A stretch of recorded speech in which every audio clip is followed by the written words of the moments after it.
Good evening, everybody, and welcome to FOJC Radio Sunday Night Live. We're live once again, broadcasting the doctrine of Christ and the commandments of God all over this good old flat earth. And we just want to welcome all of you to the broadcast tonight. We hope you're warm and safe. We are underneath the ice here. We've got a sheet of ice on top of the snow, and won't be anybody going much of nowhere tomorrow, I guarantee you. But we're safe and warm, and we hope that you are too. And we're looking forward. What a great way to spend an evening studying this topic that is so important, that of the Jesuits. And I want to thank Brian, as always, for making everything work.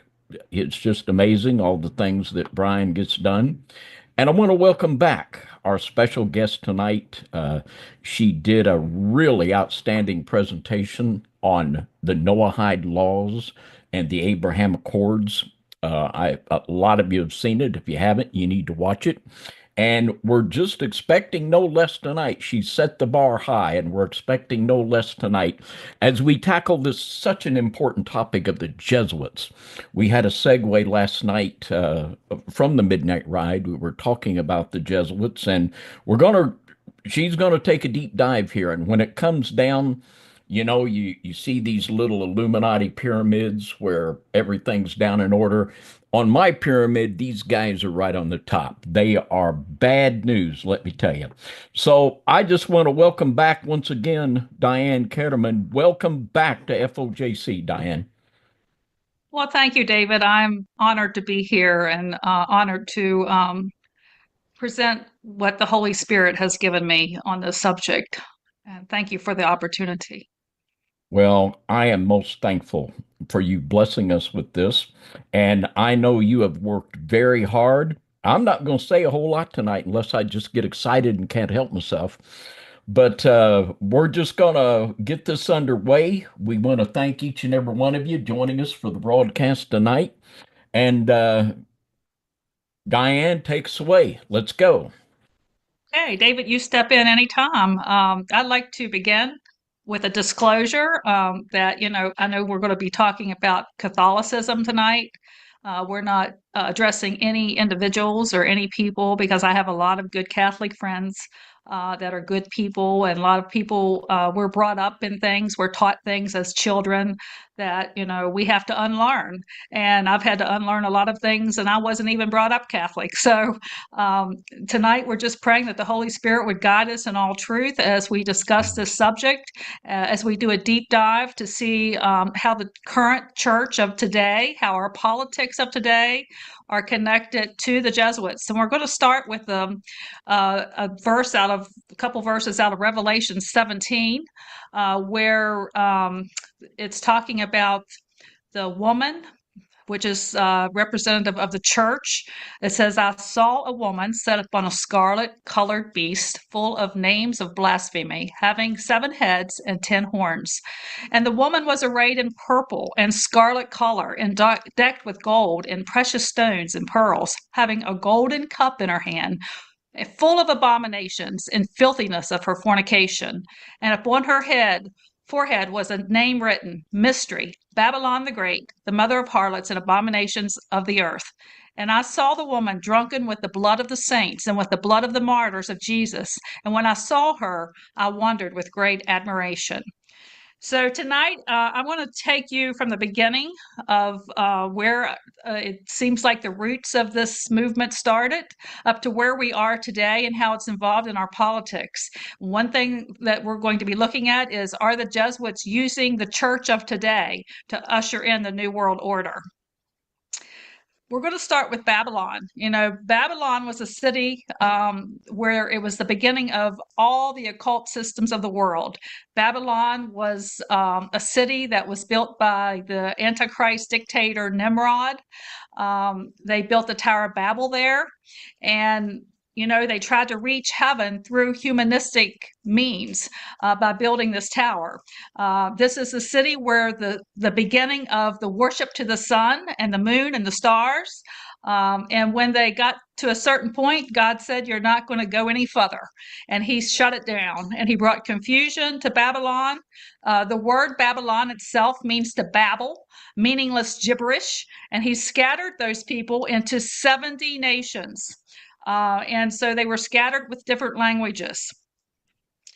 The word Babylon means gate of the gods, and we know that physical Babylon is the country that took the captivity of the Israelites out of the kingdom of Judea, and it brought the Israel of God into a house of bondage because they were worshiping the pagan gods. And if you read in 1 Peter 5:13, Peter says, "The church that is at Babylon salute you." And so when you look up that word in the Greek, Babylon is a code word for Rome. And if you look that up in the Strong's Concordance, it says, that it's symbolic.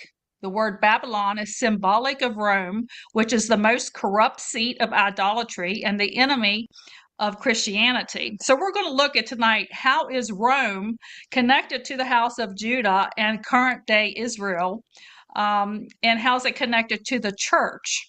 Now, this is, I went to Rome December 23, just a little over a year ago, and this is a picture I took as I entered into Rome. This gate entering into the city of Rome was built in 271 to 275 AD. I went there specifically to study how Rome was connected to Israel. And so over in Israel, they are hoping, of course, we talked about the Noahide goals. They're wanting to bring back those 70 nations that got scattered at the Tower of Babel. They're wanting to bring those 70 nations back into an organization that will run the Sanhedrin out of the third temple. So whenever you hear the word Judeo-Christian, that this is a Judeo-Christian, that is an oxymoron. They're two separate things. Amen. Christian normally means Catholic whenever you hear that. They want to, current day Israel wants to bring the 70 scattered nations from the Tower of Babel, where the Antichrist Nimrod ruled, from physical Babylon back together and have representatives from those 70 nations to rule the world from the Sanhedrin court after the third temple was built. Now, the rabbi of the Sanhedrin, he's calling for this 70 nation organization to come together, to come back into Israel. So I want to get started. I want to start with introducing the Jesuits by just letting you hear a small portion of the Jesuit oath. And what's very interesting is that this Jesuit oath is recorded in the Library of Congress. Can you believe that? But it is recorded. I did look it up in the .gov, and I have the link. The links are, I have references to pretty much everything that I'm telling you tonight, and you can look it up yourself or do your own research. So, Brian, we'll go ahead and start that video on the Jesuit oath.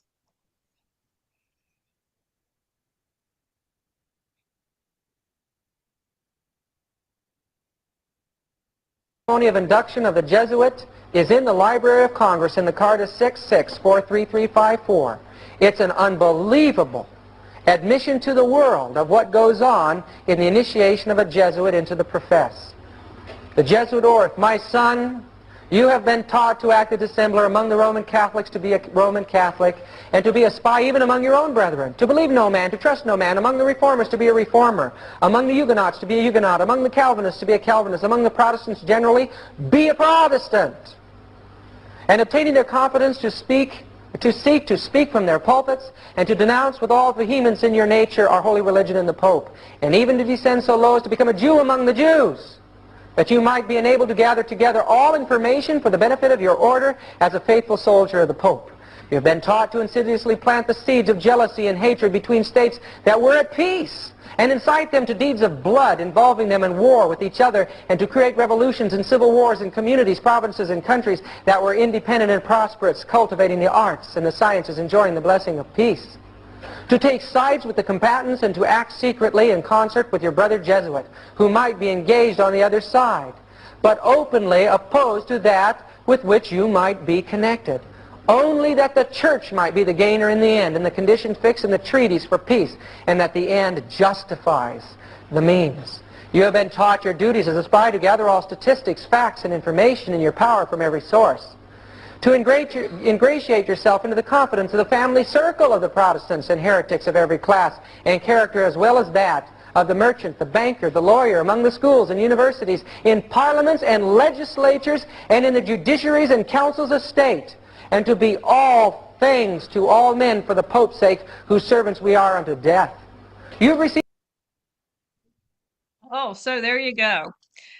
I mean, that is just a small portion of the oath. You can look that up. I have more of the bloody parts of the oath, some of that listed in my book, but there's you can find it online for yourself. And what's interesting is Hitler, he was raised a Catholic, and he said, "I've learned much from the order of the Jesuits." So there you go. That's a telltale sign, right? So I want to start with the first Roman emperor. I want to go back to where this started in Rome in the very beginning with Caesar Augustus. Caesar Augustus was in power when Jesus was born. And he's the one that designated Herod to be the king of the Jews. He's also the one that sent out the decree from Caesar Augustus, as mentioned in Luke 2:1, that all the world should be taxed. This was the way that prophecy was fulfilled, that Joseph and Mary would have to come back to Bethlehem so that baby Jesus could be born there. Remember, Jesus was looking at his disciples was looking at a coin that had Caesar's impression on it, and you can see there a sample of that coin. It has the crescent moon on it, which is relative to Islam. And I'm going to talk to you about how Islam is tied into this in a minute. But the disciples said, "Who is this image and this superscription?" And they said, "It's Caesar's." And Jesus said, "Render to Caesar what's Caesar's, and the things to God that's God." So this is the Caesar Augustus that was in power when Jesus was born. Okay, so he worshipped pagan gods, and he allowed himself to be worshipped as the son of a god. Now, he was very famous. He was one of the world's greatest leaders. He is the one that's developed a lot of infrastructure in our world. You heard all roads lead to Rome. Well, you can thank Caesar Augustus for that. His great uncle was Julius Caesar, and he was an adopted son and heir, and he took over the countries around there, including Judea, and he is the one that reformed the tax system, which we just read about in the Bible. He came up with a network of roads, a communication system, a postal system to get messages back and forth. He came up with soldiers in the military, the infrastructure for that, the political bodyguards, the CIA, the intelligence agents, which is what the Jesuits are connected to. He came up with a police force. He came up with the firefighters. He's the one that has built the infrastructure in the world. That's why they say all roads lead to Rome, because he helped develop all of this infrastructure. So what's amazing is Herod, he wanted to worship, Caesar Augustus. So he built him this Temple of Pan.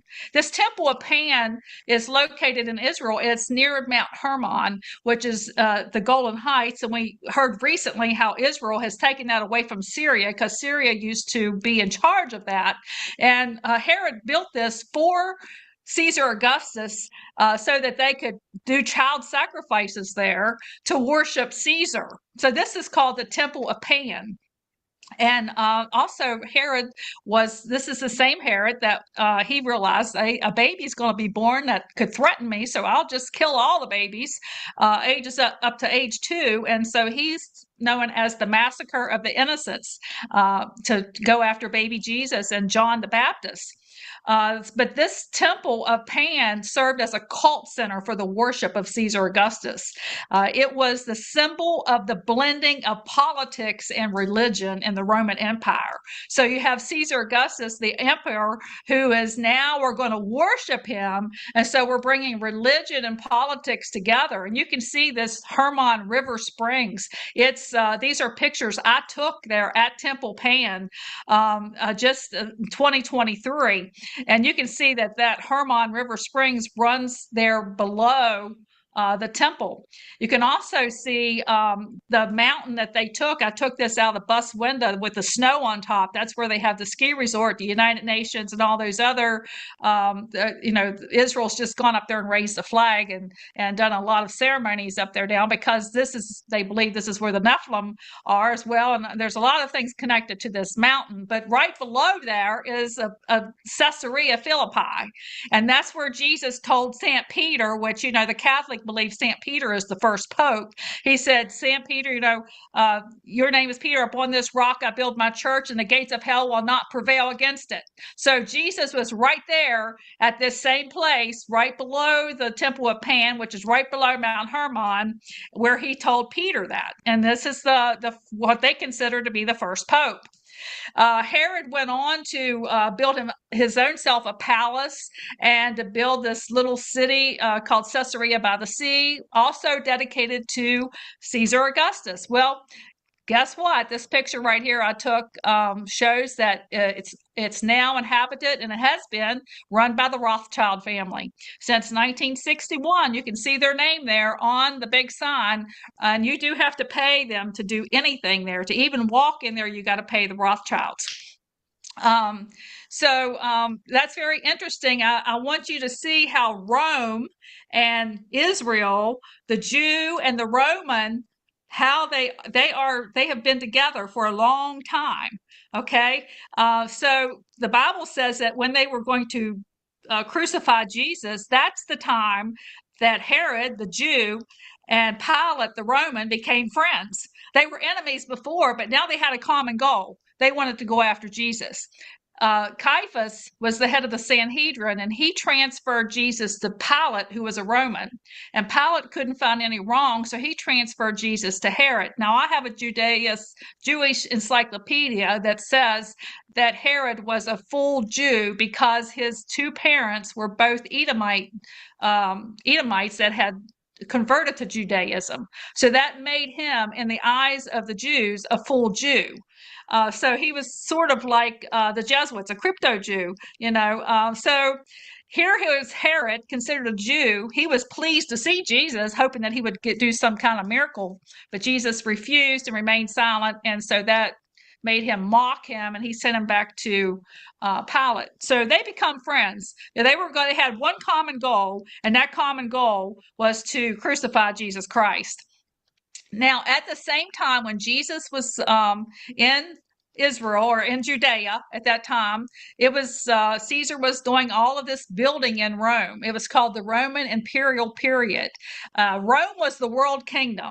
I took this picture from on top of one of the mountains in Rome, and this is the ruins of the buildings that were there during the time of Jesus. So this is Herod was expanding the political and the cultural influence of the Roman Empire. So he had this big empire he was building. And I can just imagine when Satan took Jesus up on the mountain and he said, all these things, these kingdoms of the world, I'll give to you.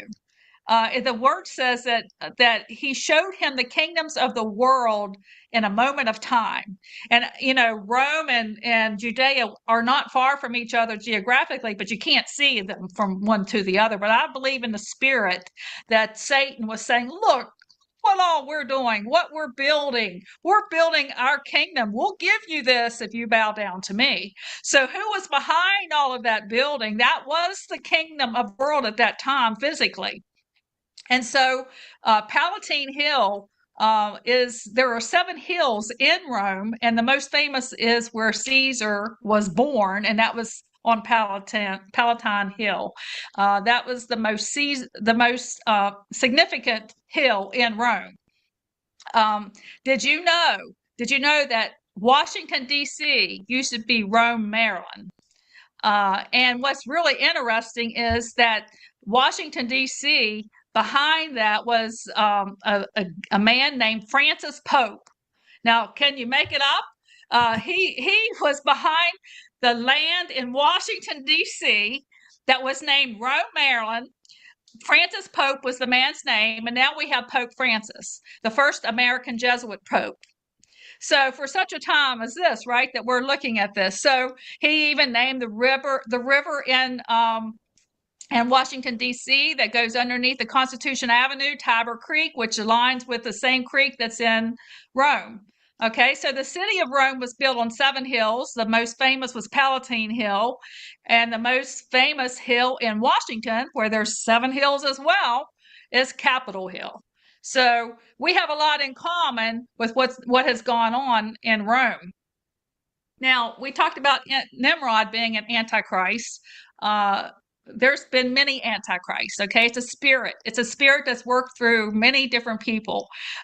Nero was another antichrist in between 54 and 68 AD. He was one of the most cruelest, most savage men of all time in Rome.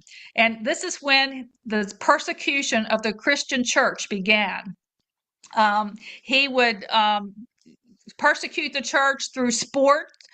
He would torture them, nail them to crosses, set them on fire, and use them as lights in the city. He would let them be eaten by wild animals, and this would be like a circus game to him. And he was just a wicked, wicked leader. And under Nero, it is believed that St. Paul was beheaded and that St. Peter was crucified upside down. Now, we know that, Herod enlarged the temple in Judea, and then Rome destroyed the temple in 70 AD. That was what Jesus had prophesied. In Rome, I took this picture here of the Titus Arch, which commemorates the destruction of Jerusalem in 70 AD. And Josephus wrote about this as well, that, the desolation would be made complete by the Romans. So this commemorates what they took out of the temple. Now there's a dispute going on right now that these things they took out of the temple, the menorah and all the temple vessels, are underneath of the Vatican City. And so the Jews are now saying they want that back for their third temple. So all of these things are going on right now.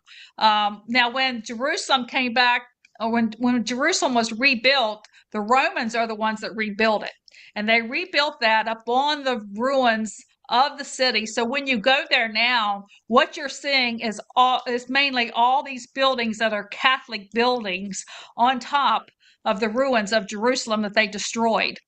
And what's really interesting is that Constantine, one of the emperors that was in Rome, he built 2 very important churches. He built a lot of churches, but the 2 important churches that he built was the Church of the Holy Sepulchre in Rome, or in Israel, in Jerusalem, and he built St. Peter's Basilica that's in Rome. And so those are 2 churches that are famous churches. Now, it's not the basilica that's there now. They replaced it and rebuilt it. But he built the first St. Peter's Basilica, and they built them over the tombs of Jesus, over the tombs of St. Peter. And so I can tell you, when I first went into that Holy Sepulchre Church, I went in there the first time in 2017. I've been there 3 times, and it is the most evil feeling when you walk in that church. And the same thing with the St. Peter's Basilica. You do not feel the love of Christ. I can tell you in either one of these. But as Jesus was crucified upright and Peter was crucified upside down. And both of these churches, one in Rome and one in Israel, were built by Constantine. These are famous churches. So let's look at the Pope. The first Pope was designated in 222 AD. And he is called the Vicar of Christ. Vicar of Christ implies that he has the same power and authority that Jesus had over the church. Matter of fact, he is called my Lord, or our Lord God. They call him our Lord God, and he has the power to change the authoritative word of God and to nullify what Jesus did. So that is a definition of Antichrist, meaning instead of Christ. So they look at him as if he is the Christ.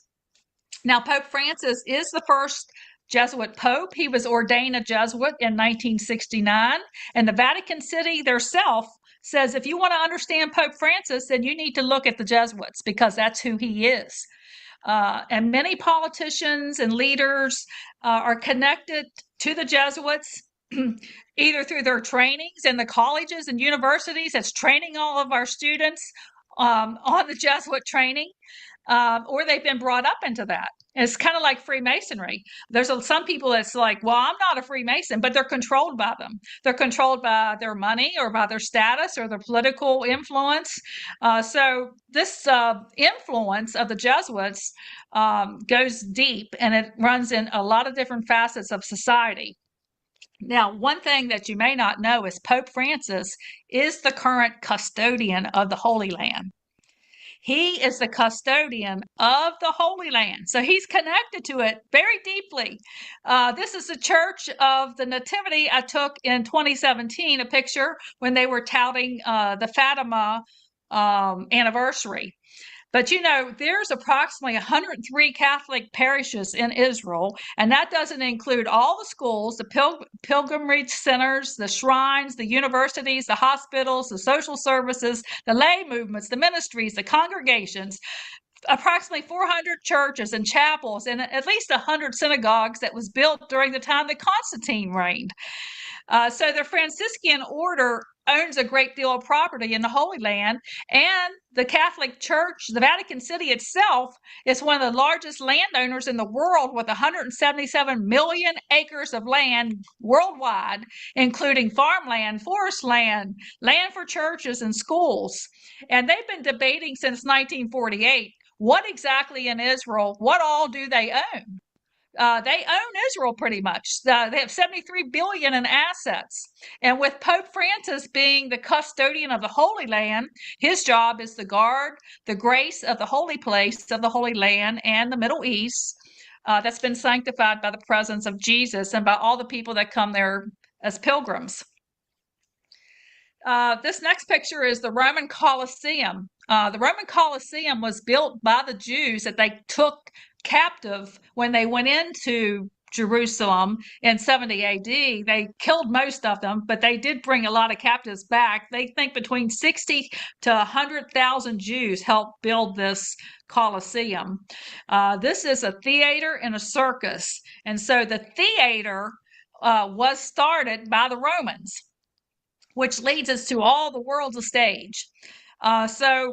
Many people believe, and there's much research out there that says Shakespeare was Jesuit backed, that he wasn't even maybe a real person.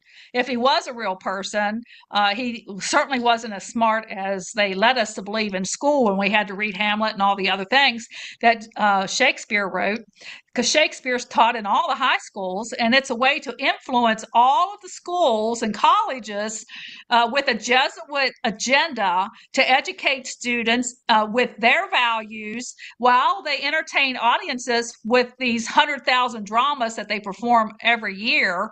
And they are producing these dramas with spiritual themes, spiritual formations to get the audience involved and to get the students involved in the classroom. So guess what? Shakespeare may not even be a real person, at least not as we have been taught that he has been. So this Colosseum, where these thousands of Christians were martyred and was built by the captured Jews, is a model for our sports arenas, music theaters, Hollywood, the movies. But what I found really interesting, is St. Ignatius of Antioch, they believe, was the first martyred Christian in this Colosseum. And St. Ignatius of Antioch is the person that was saved under St. John, and then Peter and Paul made him the first bishop of the Church of Antioch. And he was eaten by lions in this Colosseum. And interesting enough, that same name, Ignatius, St. Ignatius of Loyola, the founder of the Jesuits. So they both had the same name. I mean, how many people do you know that you've studied has that name? Now, this isn't Ignatius Loyola. He took that name. Now, to me, you have a contrast here of Christ and Antichrist. Ignatius of Antioch is an example of Christ starting the church. And then you have St. Ignatius of Loyola, of the Antichrist, coming against the church. And I'm going to tell you, when I went into this arena, I just broke down and cried. I cried because of all of the Christians that were tortured and murdered and martyred. And I can just see those stadiums full of people cheering them on, watching them being torn apart by these wild beasts in the arena. And to know that I'm going to be in heaven with those people one day. And so when you go into Vatican City, they are proudly displaying all of these circus animals, marble statues of all of these circus animals that eat the Christians, that martyred the Christians. That's what they're celebrating. And what's interesting is in Revelations 13, where it talks about the beast, they're circus animals in this verse. He saw, they were like, the beast was like a leopard, the feet of a bear, mouth of a lion. These are circus animals. And the dragon is the one that gave them the power and the authority. Constantine was the first quote unquote Christian emperor that founded Catholicism, which means universal, meaning he wants to bring all the religions underneath the Catholics, under Catholicism. He wants to bring everyone together underneath of his power. And so he was, we're gonna stop the persecution. All you got to do is accept our way of bring in the paganism and accept some paganism. We're going to compromise. And so the paganism infiltrated the true church, the true Christian church. And the true Christian church, really, a lot of people still said, we're not doing it your way. And so they continued to persecute them. They lost their jobs, or they weren't given services. Some of them were still killed after that. But eventually people said, oh, okay, we can deal with this. We can still be a Christian and we can do it your way. So paganism started coming into the church. There was a blending of paganism and idolatry in the rituals and traditions. And so in 321 AD, Constantine declared and decreed that the first day of the week, instead of the seventh day of the week, would be the day of rest. So they would no longer observe the Sabbath, but they would observe Sunday, which was the first day of the week. That would be the day of rest. It would be the day of the sun instead of the day of the Lord. See, the Sabbath is the day of the Lord. So he's declaring the day of the sun, which is their sun god, which they worship, would be the day that the magistrates and the people would rest and that all the workshops would be closed. And so he said this would unite. He knew this observance of Sunday would make the true Christians have to observe their sun god on their day. And so, it's like, well, it's not that big a deal. It's just a different day, So this was a uniting of the pagan religions with Christianity. So I'll have two short clips here. One of how this was in effect in 1610 in it's interesting America, here. It says in the it wasn't the United States at that time, but 1610 in Virginia, and then 2025, what might be coming up here in 2025 with the same root from Constantine. So, Brian, you can go ahead and play those two clips.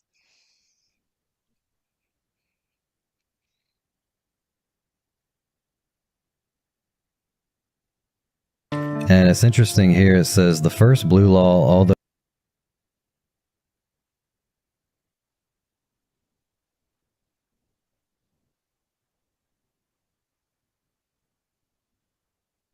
And it's interesting here, it says the first blue law, although not called that at the time, was enacted in colonial Virginia in 1610, and it mandated church attendance at both morning and afternoon services on Sundays. A first-time offender lost his provision and allowance for a whole week. Wow. This is making me think of buying and selling. You cannot buy or sell. The second offense, in addition to losing his allowance, would be whipped. What? And a third violation was supposedly punished by death, though there's debate over whether accounts of early blue laws were in some cases exaggerated or not. So you think about this prophetically, You're enforcing worship, like Revelation says, with the penalty of losing your allowance or ability to buy and sell, and persecution and death. Exactly what Revelation talks about.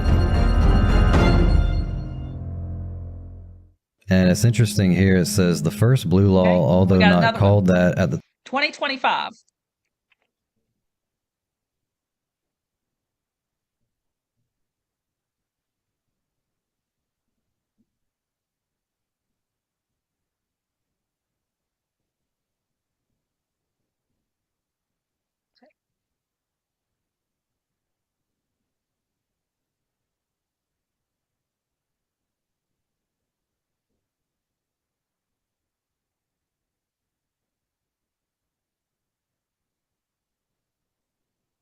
Project 2025. Have you heard of it yet? If not, I'm going to quote from it. Strap yourselves in. Revelation 13 is coming our way. It's a conservative Heritage Foundation-led coalition of interest groups and think tanks putting together a 920-page policy prescription for the next Republican administration that they want to see in the presidency.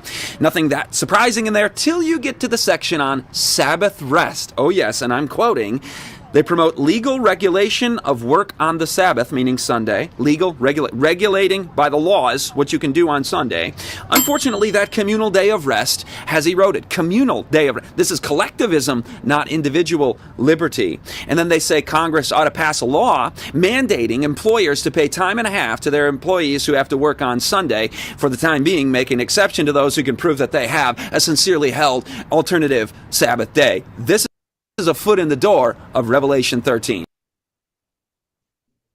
There you go. So what do you think about that? Well, you say, well, you know, this is playing into part of the Noahide law. And the reason why I'm saying that is because the Jews are exempt from the Sunday law. They don't have to follow it, just like all the other Noahide laws. They don't have to follow it. This is a law that's for the non-Jews. The non-Jews, according to the Jews, are prohibited from observing the Sabbath. It's their day. It's the Jewish day. So we're prohibited from observing the Sabbath because it belongs to the Jews. So they said the commandment to us is to remember the Sabbath day, not to observe it. So that's how they're going to get around that. Now, this 2025 mandate, the president, it was written by the Heritage Foundation. The president of the Heritage Foundation is Kevin Roberts.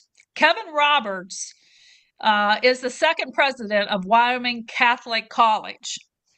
And so we do have a short video of what Trump thinks about this 2025 leadership mandate. I'm going to say something just real quick here. Yeah. Diane, and I think some of our new listeners are a little confused, but we are not Seventh-day Adventists. Diane is not a Seventh-day Adventist. We have stood for a long time here at FOJC for the Saturday Sabbath because the Bible says so, not because the Seventh-day Adventists do and we're following after them. But that is the clear stance of FOJC and now UCTV, and we have been that way for a long, long time. And we do not uplift the Seventh-day Adventists. They have false doctrine. You know, they've got a lot of false doctrine in there, and I'll just leave it at that.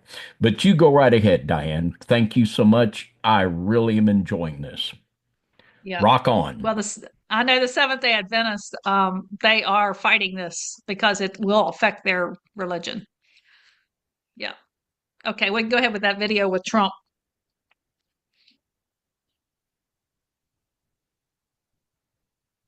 This is a great group, and they're going to lay the groundwork and detail plans for exactly what our movement will do and what your movement will do when the American people give us a colossal mandate to save America, and that's coming. Heritage Foundation president, somebody else doing an unbelievable job. He's bringing it back to levels it's never seen. Dr. Kevin Roberts, like some on the right, severe right, came up with this Project 25, and I don't even know.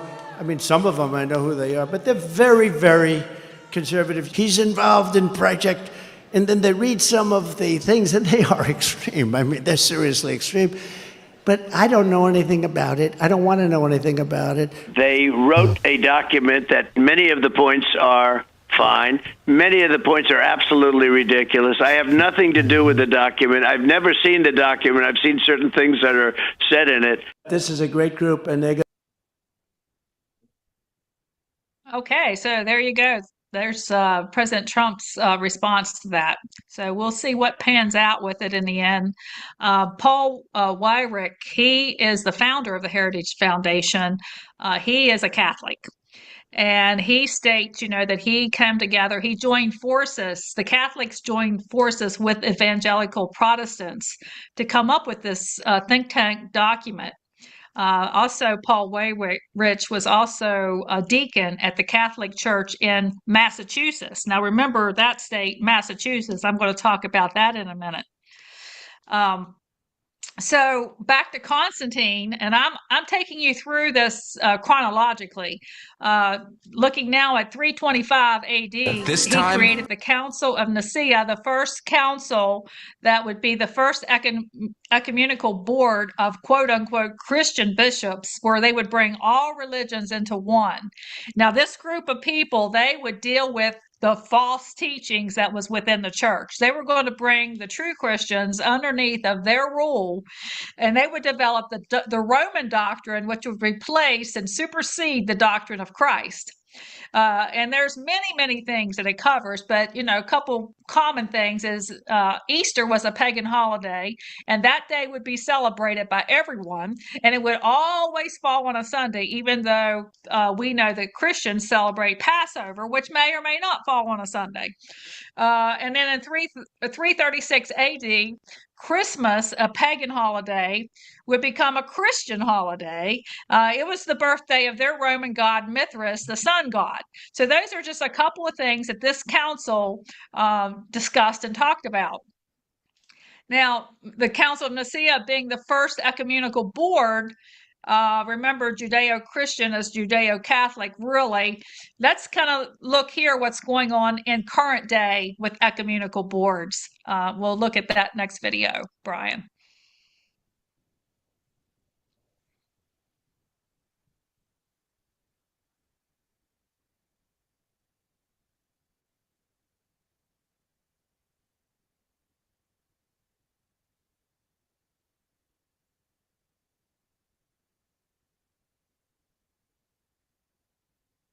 In our movement, we've never had this coming together of the entire movement to prepare for one event, day one, January 20th. Some of what we look to do here is lead the way and have urge a president to lead the way in changing the law. I can attest to to use Ed's word from earlier today, the ecumenical nature across the conservative movement of this whole effort.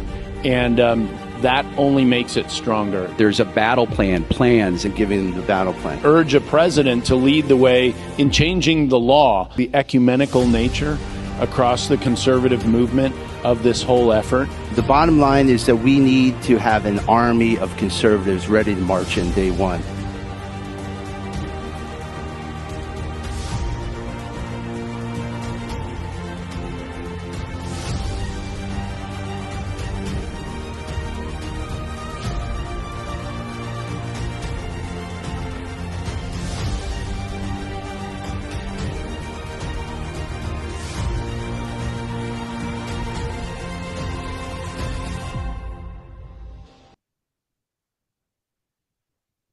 Okay, so you heard some key words there. Army, battle plan, changing the law.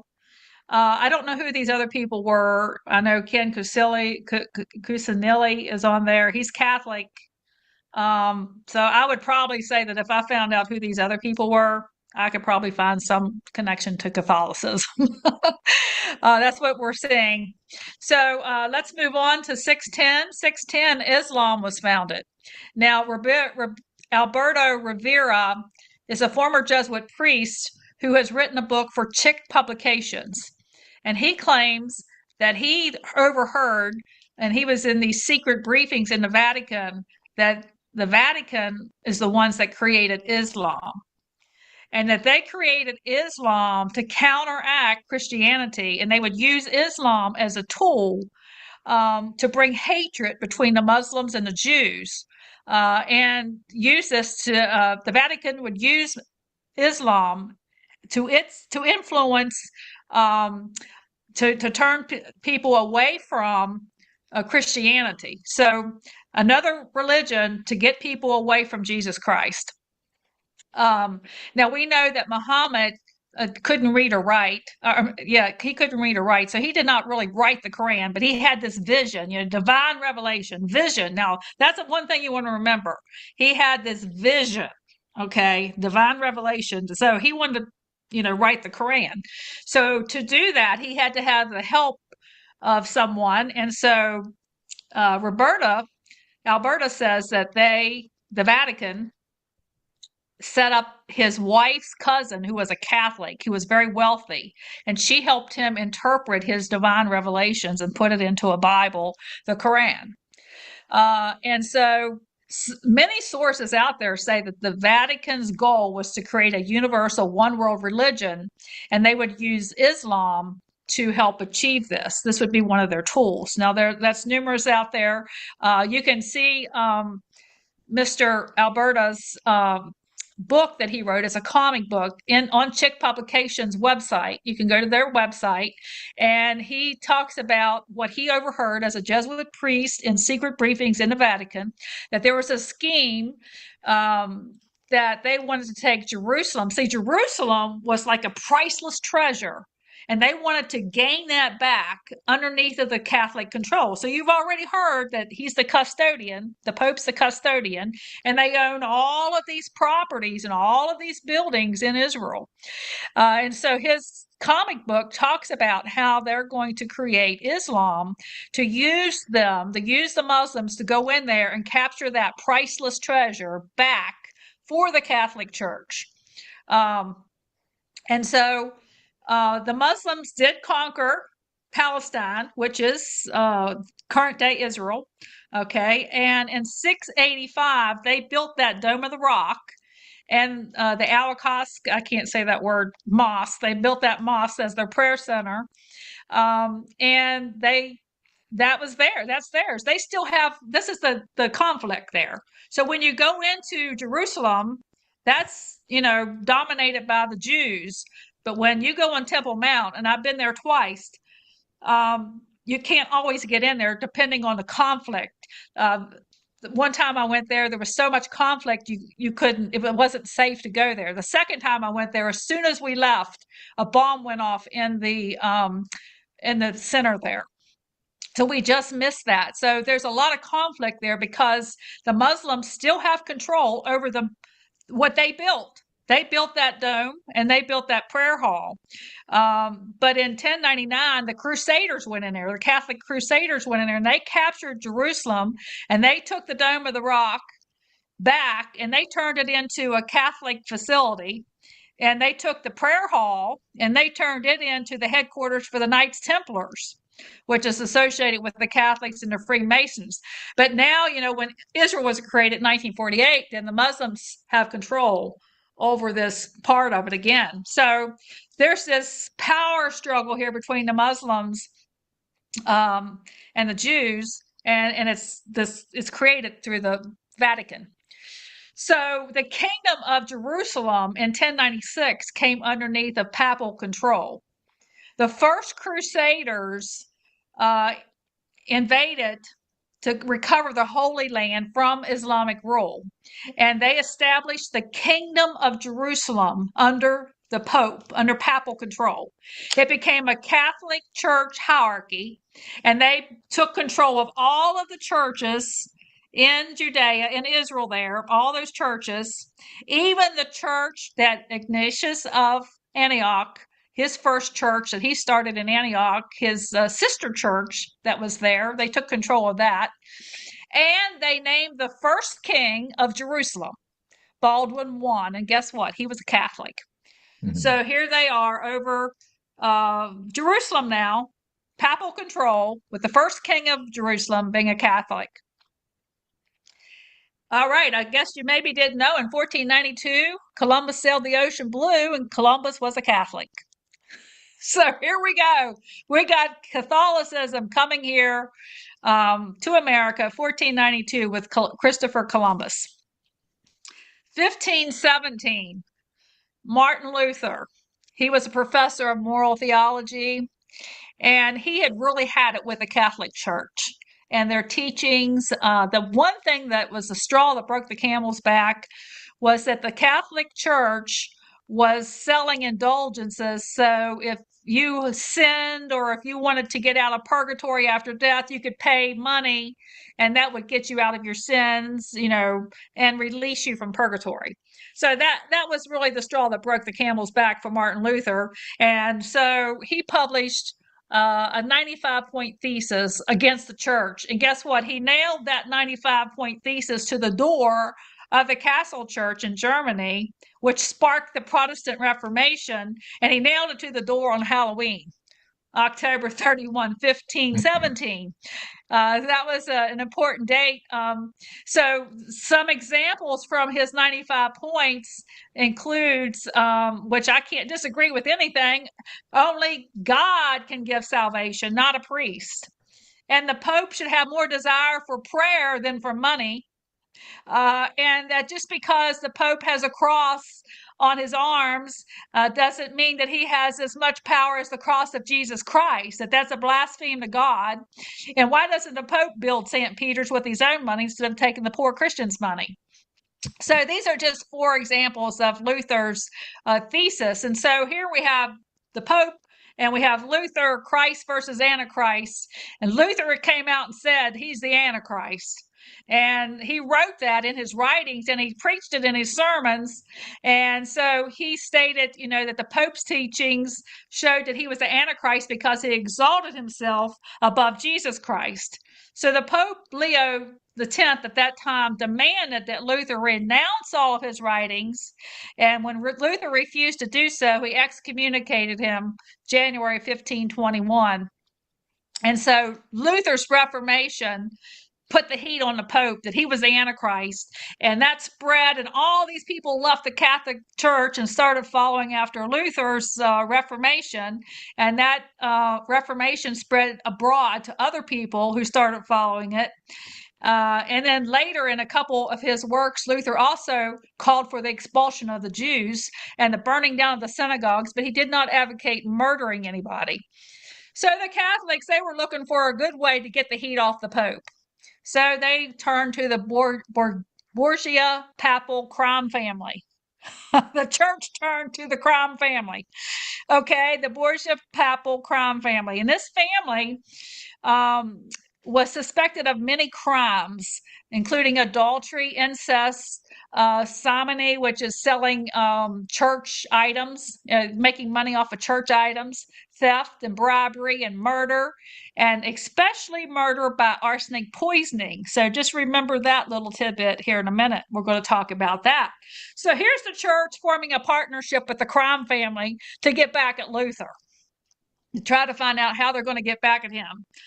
Well, meanwhile, Ignatius of Loyola, he was a wounded Spanish knight who had a religious conversion, and the crime family, Borgia crime family, selected him to be a leader of the Counter-Reformation.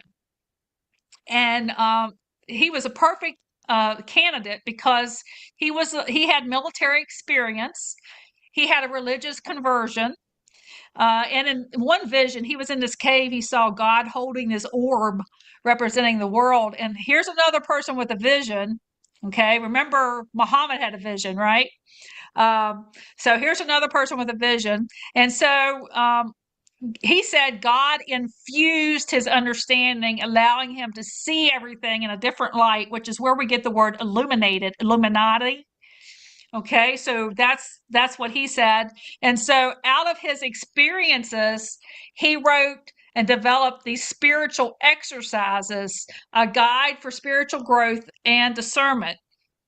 So those are still in place today, being used in many of our Protestant churches even, okay? So these spiritual exercises have been infused in a lot of the books that the churches are using for their small groups or cell groups and all these different things. They don't even realize that they're using Jesuit exercises.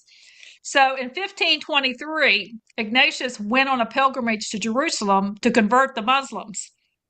And as of today, as of right now, you can still schedule, if you can get into Jerusalem, a pilgrimage that follows Ignatius's pilgrimage over there. So they take you around and talk about him developing these spiritual exercises. Now, this next picture is a statue of Ignatius of Loyola at the St. Peter's Basilica in Rome in the Vatican.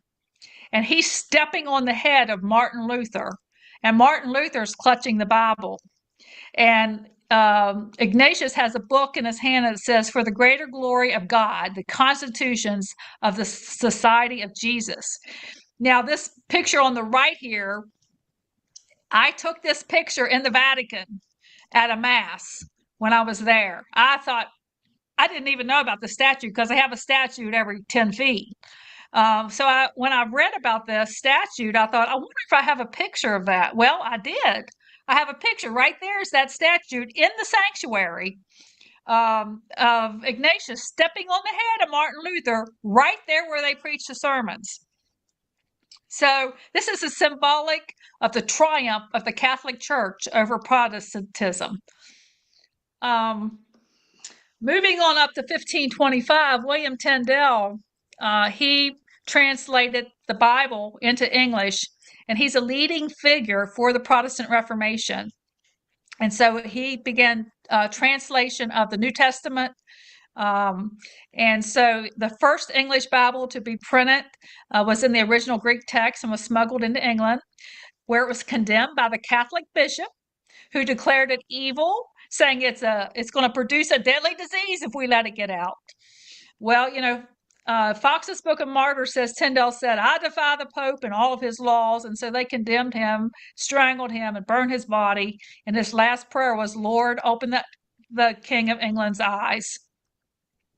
And so in 1548, Loyola's spiritual exercises were published. So here we have Tyndale publishing the Bible. So they're going to come against that and publish these spiritual exercises so that they could infiltrate it worldwide. And these exercises are being used in a lot of colleges even today. The next video is of Steve Bannon on his view of these Loyola spiritual exercises. Brian, you can play that when you get a minute.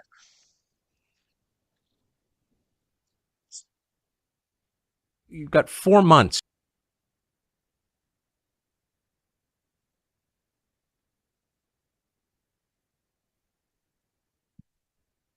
You've got 4 months you're facing. What do you plan to do with that time? Like, what are you going to read? What are you going to spend your time doing in prison? Well, I have a pretty strict regimen as is, so I'll continue on. I do a lot of spiritual exercises following Saint Ignatius Loyola. Different spiritual exercises that come out of the Catholic Church. Although I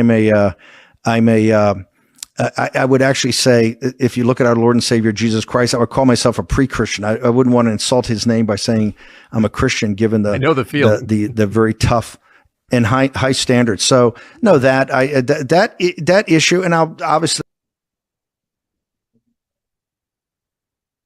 So you see how he integrated my Lord and Savior Jesus Christ at the same time he's talking about the spiritual exercises.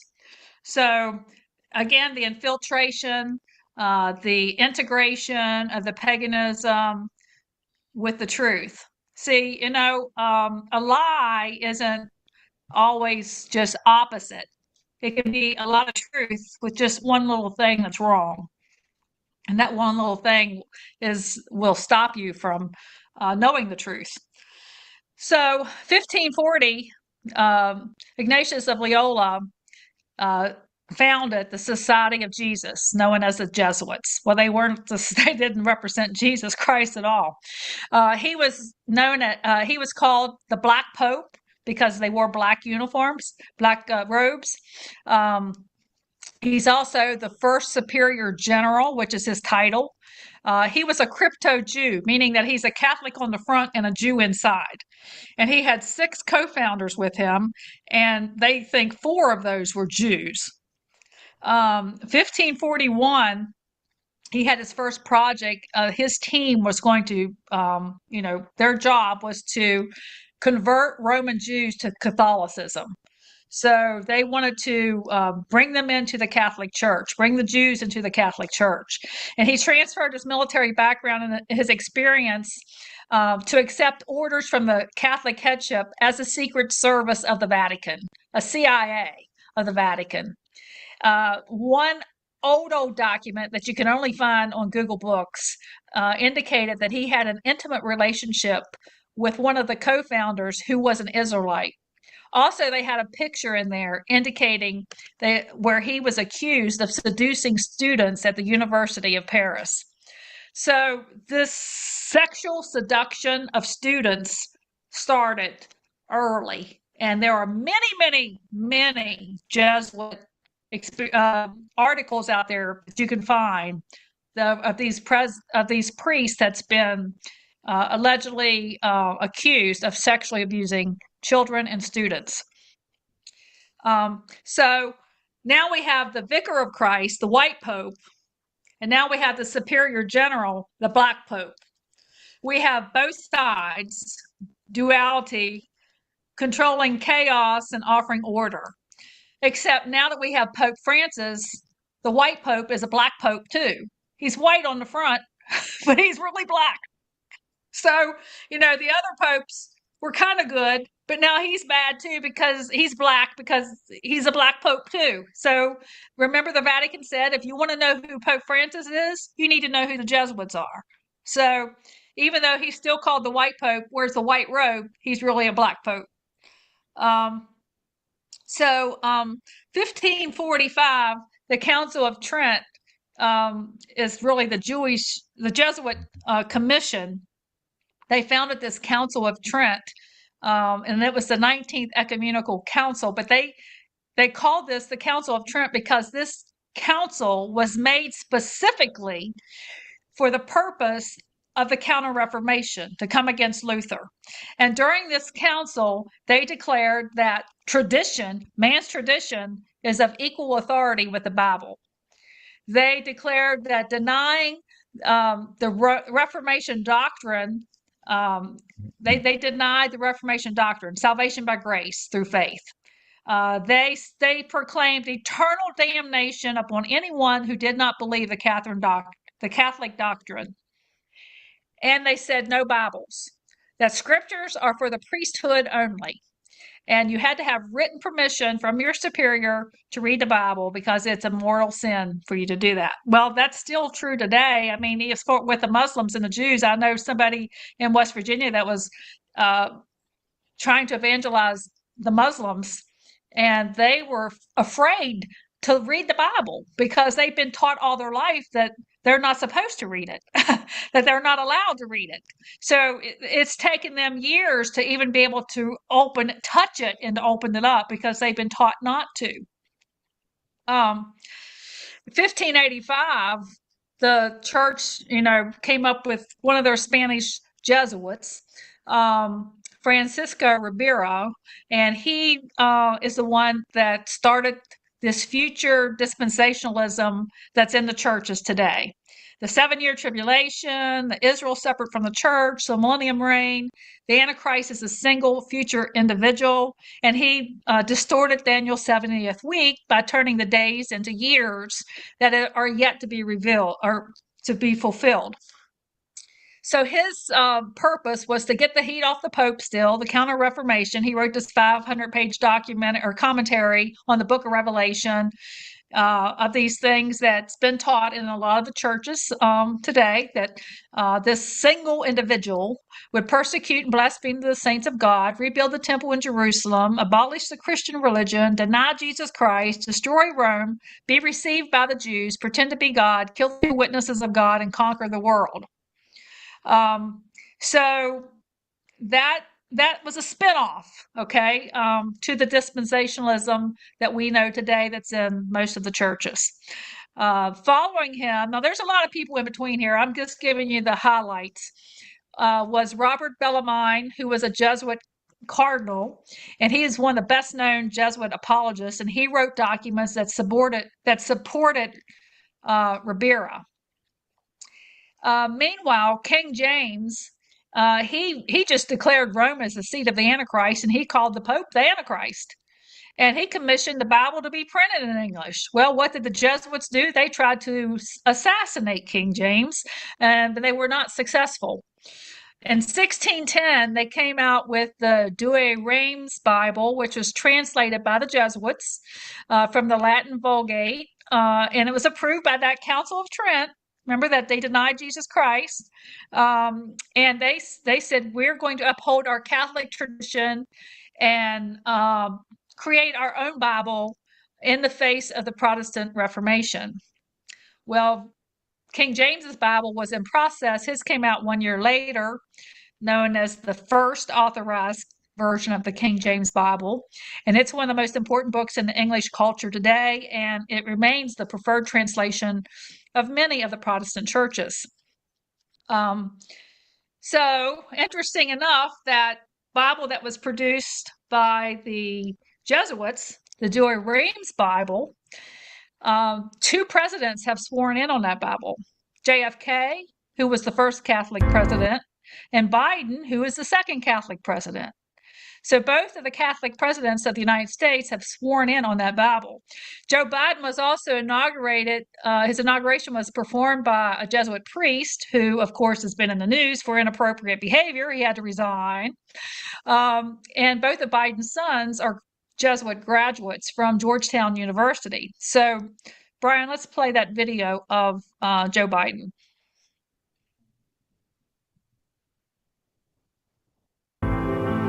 On Wednesday morning, in the hours before he was sworn in as the 46th President of the United States, Joe Biden attended Mass at the Cathedral of St. Matthew the Apostle, a prominent Catholic church not far from the White House, which was the site of the funeral for John F. Kennedy, the only other Catholic president in American history.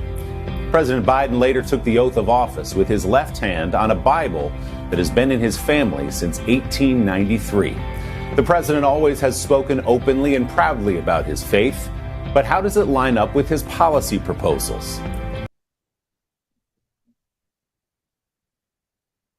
Okay, so there you go. He swore in on the Jesuit Bible. In 1614, we get another Spanish Jesuit, Alcazar, who came up with another theology called preterism. So that is that all the prophecy in the Bible is history. So now the Catholics, the Jesuits, have come up with preterism and futurism. They're getting everybody's eyes that they can, either in the past or in the future. When the Bible and the doctrine of Christ is about present reality. It's about today is the day of salvation. The kingdom of God is within you. It's what is Jesus going to do for me today? What is my relationship with him today? I'm not escaping and getting out of here. I'm not looking at the past and saying, well, that already happened. He's not here for me today. So they wanted to get your eyes either in the past or in the future. Amen. And so they had 2 theologians to come up with those 2 doctrines. And around the same time this doctrine was coming out, the Jesuits was building the Notre Dame Cathedral. And so that's been in the news, so I wanted to put that in there. 1620, the Pilgrims arrived. Remember, Massachusetts, there's that state again. The Pilgrims arrived, and they signed the Mayflower Compact. And they wanted to sign this compact to lay the foundation for American democracy. They were known as the separatists. They came out from among them to be ye separate. Okay, they came out from. They left the Church of England, which is a combination of the Catholic teachings and the Reformed teachings, and they wanted to come out and be separate. So they signed this Mayflower Compact. Anyway, the Notre Dame Cathedral that was built by the Jesuits, it was not rebuilt here recently by the Jesuits, but the initial one was built by the Jesuits. You can see that the new changes. This is a new picture that they just opened up. You can see how that floor is similar to the floor in the Masonic Hall. Remember the black and the white Pope, the two sides, they represent both sides. It's a symbol of Antichrist, black being chaos against Christ, white being order instead of Christ. So anytime you see that, that is a symbol, a symbolic of the black and white duality, but that's symbolic of the Antichrist. So I wanted to follow up some of the things on Freemasonry. So I went to Massachusetts, and I wanted to find the Mayflower Compact, and I could hardly find it. It was on a back wall, not very visible. I had to ask where it was, but I finally found it, and I noticed that all the license plates said the Spirit of America, and that what I found out was Old England is New England. But it's interesting that the doctrine of the Jesuits, that's the same doctrine of the Jesuits that's on file in the Library of Congress, that was published in Boston, Massachusetts. And so Massachusetts, I found out a lot of things about the Freemasons there. I do have that on a teaching on my YouTube channel. Anyway, John Winthrop, he was the governor of Massachusetts, and he said one of the reasons that they immigrated to New England, he said, it will be a service to the church of great consequence to carry the gospel into those parts of the world, to help on the coming of the fullness of the Gentiles, and to raise a bulwark against the kingdom of Antichrist, which the Jesuits labor to rear up in those parts. So what he's saying is that, they came here, they're going to come against the Jesuits, who's rearing up here in colonial America, in the colonies. So they were already here. Of course, said Christopher Columbus was a Catholic. So 1717, 200 years after Luther's Reformation, Freemasonry established their first Grand Lodge in the United Grand Lodge of England. So 200 years after the Reformation and 200 years before the Balfour Declaration. So those are important dates, 1517, 1717, and 1917. Those are 200 years of these important dates. 1752, George Washington was initiated into the Freemasons in the Fredericksburg Lodge of Virginia. And that's one of the reasons why I went to Massachusetts, because my one of my hometowns is right near. I work right near the George Washington's office, and so he has a lot of historical things in Virginia. But Washington's involvement with Freemasonry was significant. He was actually in many positions, but also the worshipful master of his lodge. So the Jesuits were becoming very powerful and wealthy. Remember, they were started by the Borgia crime family. And so they were taught very well to be criminals and warmongers. And it got to the point where they were just expelled and suppressed by a lot of places. Portugal expelled them. The Parliament of Paris declared that their doctrine was lethal, and they burned all of the Jesuit books, and they closed their Jesuit colleges. France, the chief minister and advisor to King Charles, despised the church, and he sought to limit their power. They were kicked out of Spain, Sicily, and Latin America. King Charles there in Spain ordered that 6,000 of them be rounded up and shipped to the Papal States, which are now in Italy.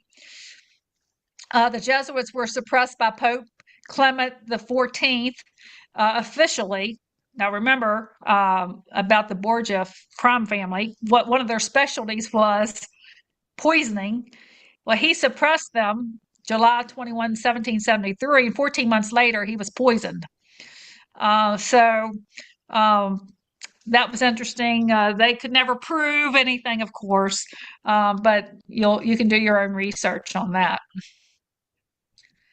So, despite their suppression, the Jesuits did not entirely disappear because many of them were connected to colleges and businesses.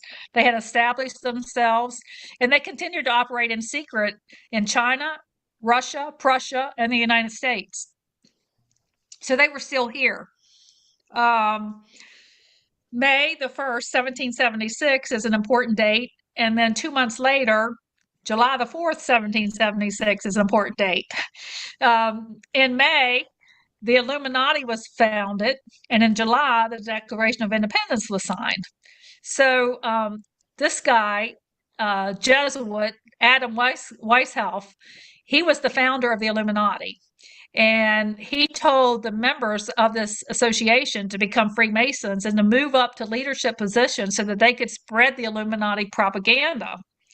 Well, 9 signers of the Declaration of Independence were Freemasons, and Benjamin Franklin, he was the Grand Master of the Pennsylvania Freemasonry. So here we have the Jesuits operating in secret, but they're not saying that they're the Jesuits anymore. They're saying that they're the Illuminati, and they're going to become even stronger in a different society. So who and what was the Illuminati? These 3 men, sometimes called Hell's Council, consisted of Jacob Frank, who was a Jewish messiah. He claimed to be the reincarnation of Zabbatai Zevi, who was the Jewish messiah in 1666. You can't make this stuff up. What they taught was that the more you sin, the more redemption you'll have.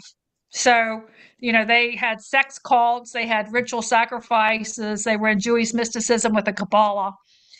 And he led a lot of the Jews to Catholicism. And then these are the 3 guys that started this. Adam Weishaupt, he was a Jesuit Catholic priest and a Satanist. And he was also a professor at one of the colleges for civil law and canon law. And his plan was to join all the occult forces into one powerful secret organization. And he also was initiated into the Masonic Lodge in 1777. And then the third person was Mayer Rothschild, an Ashkenazi Jew, which is a lot of the Jews that are in Israel now are Ashkenazi. I sat beside of one on the plane when I was going there. And he's the founder of the Rothschild banking dynasty. And he said, we're going to accept Jacob Frank's doctrine of you're redeemed through sin instead of through faith. And so he financed the Illuminati, and he hoped that they would overthrow all the world's religions and institute a global government to be ruled by the expected Jewish Messiah. And these 3 guys with the Illuminati, they appointed a leader to be over them, and that guy's called the Gray Pope. A little bit about Adam Weishaupt, the founder, the one that initiated this, the Jesuit and the Satanist. He wrote a lot of books, and these are just some of the books he wrote. He had 4 goals, and these goals, you can see these today. He said, we're not going to advocate a satanic kingdom. We're going to be undercover. We're going to pretend to be something for God. He said, we're not going to come right out and say it. We're going to gently steer the questioning about the existence of God, sort of like in the Garden of Eden. And we're going to demand sexual liberation, independence for women, inclusiveness, internationalism, diversity, and religious tolerance. And we're going to have a hidden agenda to undermine all the collective forces except our own. So those are his goals, and they were based on an Egyptian cult.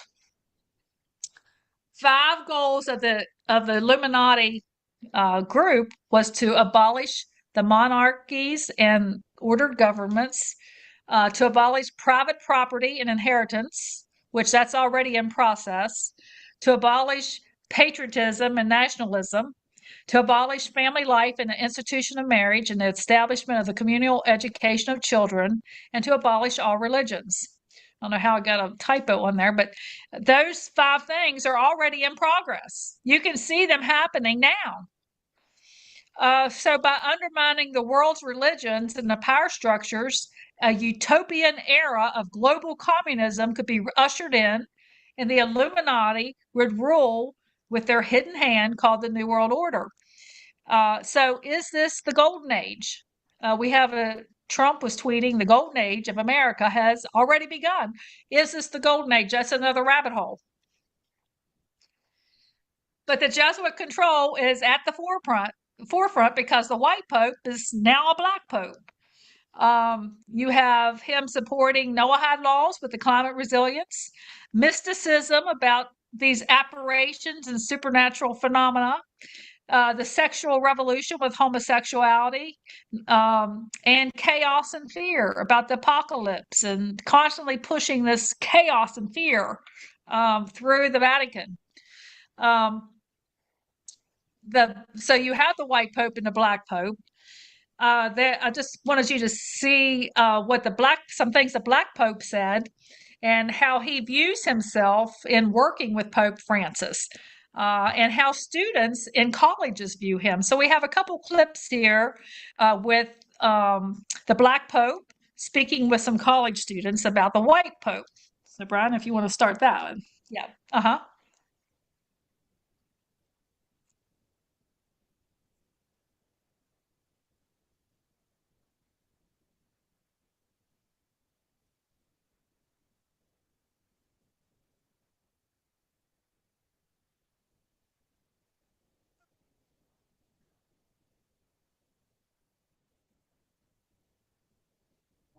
Oh no, it is. Okay, let me get it for you.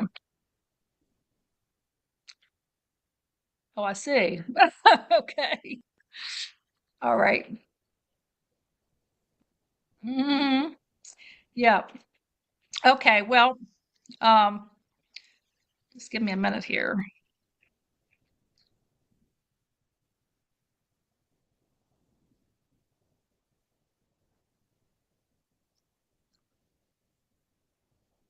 Yeah, I'll put it right there for you. Got it right here. Just give us a minute, be patient. Okay, there it is.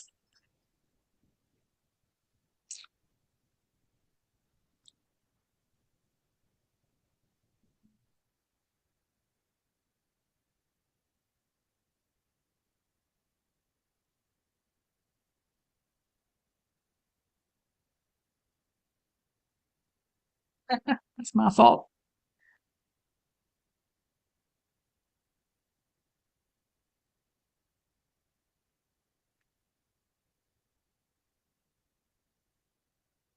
Yep, that's it. That's it. Mhm.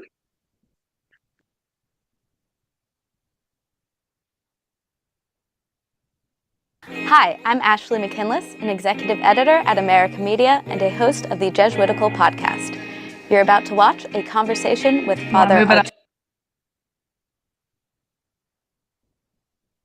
Joining us from Rome is Father Arturo Sosa, the Superior General of the Society of Jesus. Welcome to the podcast, Father Sosa. Hello, how are you?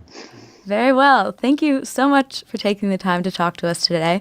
I know you have a busy week, and in fact, we're meeting with Pope Francis just a couple days ago. Is that right? That's right. You are very well informed. The picture was on Twitter, and it looked like you were having fun. But so we do have to ask, since you are the Superior General of the Jesuits, and Pope Francis is our first Jesuit Pope, who's in charge between the two of you? Do you report to him, or does he report to you? He is the Pope. So it's very clear.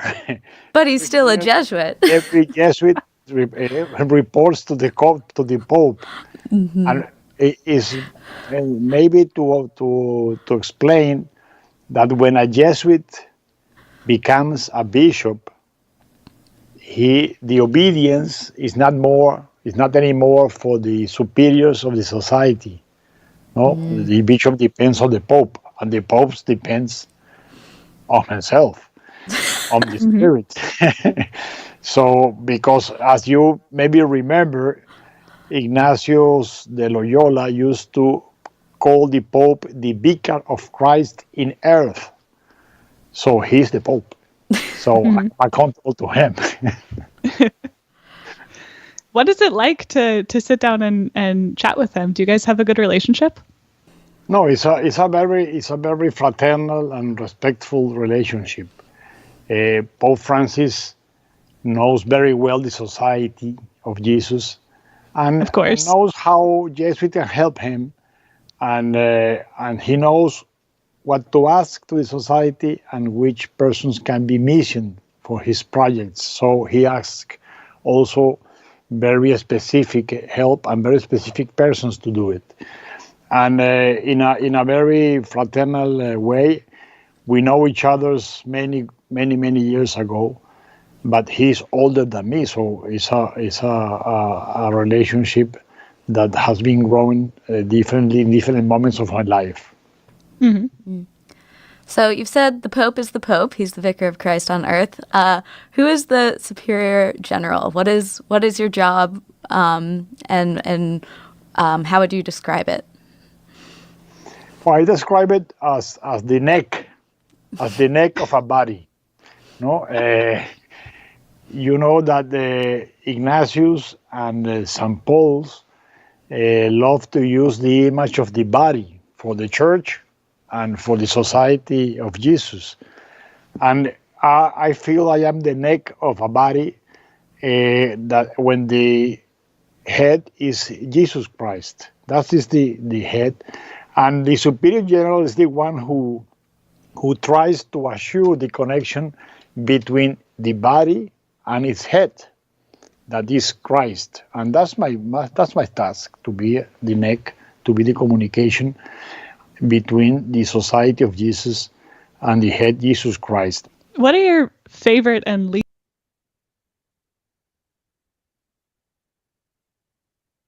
There's another section on that one.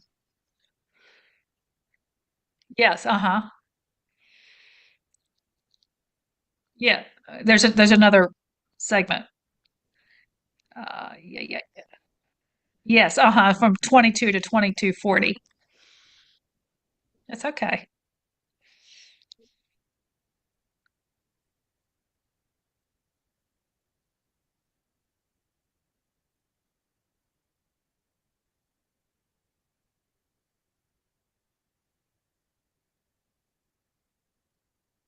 The success of Ignatius with the spiritual exercises were among university students. He was an old university student, and he get together with some young university students. All the first companions of Ignatius were university students gathered by the experience of the spiritual exercises. So That's right. this school of discernment has been very fruitful for us in all the stage of our life and apostolate. Yeah. So all Jesuits do. So they're talking about the spiritual exercises in the School of Discernment. They're teaching these students how to use these exercises to have discernment.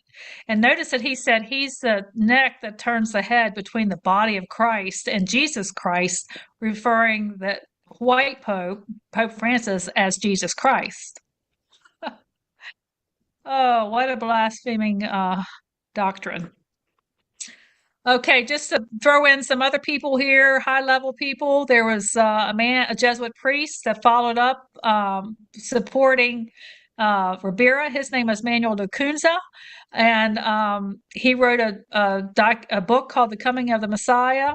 And he also said that Luther was 666. Martin Luther meant 666. So he was following up with these blaspheming reports against Martin Luther and the Protestant Church. And this man named Edward Irving, He was a clergyman. He took Lacunza's work and translated it into English for the first time. Now this is coming into English. And he also founded the Catholic Apostolic Church, where he had a lot of emphasis on the second coming, the futurism. And then this young girl, about 13 to 15, somewhere in there, she attended it. Her name was Margaret MacDonald. She attended this Catholic Apostolic Church. And here she has a vision. Now we have another person that has a vision. We had Muhammad had a vision, Loyola had a vision, and now we got Margaret MacDonald having a vision. And so she has a vision of the pre-trib rapture, and this doctrine and her vision is then picked up by John Nelson Darby, who starts teaching it in all of his churches, and he's known as the father of the Plymouth Brethren and the father of dispensationalism. And meanwhile, during this time of these people, the Jesuits were reinstated. So now we not only have the Illuminati, that's a group connected to the Catholics, we now have the Jesuits as a separate group back the way they were, reinstated by the Pope at that time. Also, the Rothschilds at this time became the guardian of the Vatican treasury. Remember, now they were part of the Illuminati. So now you have the Illuminati with their hands on the pot of money at the Vatican treasury. And then the Rothschilds also loaned the Catholic Church equivalent to $4.7 billion in exchange for a concession for the Jews. So they were totally in cahoots together with this. So the Jesuits were restored to their full validity on August the 7th, 1814, marking 41 years of suppression, but they really weren't suppressed. They were working secretly undercover. And they celebrated 200 years of their restoration with their Jesuit Pope, Pope Francis. So we do have a little video on that 200 years Jesuit celebration. On August 7th,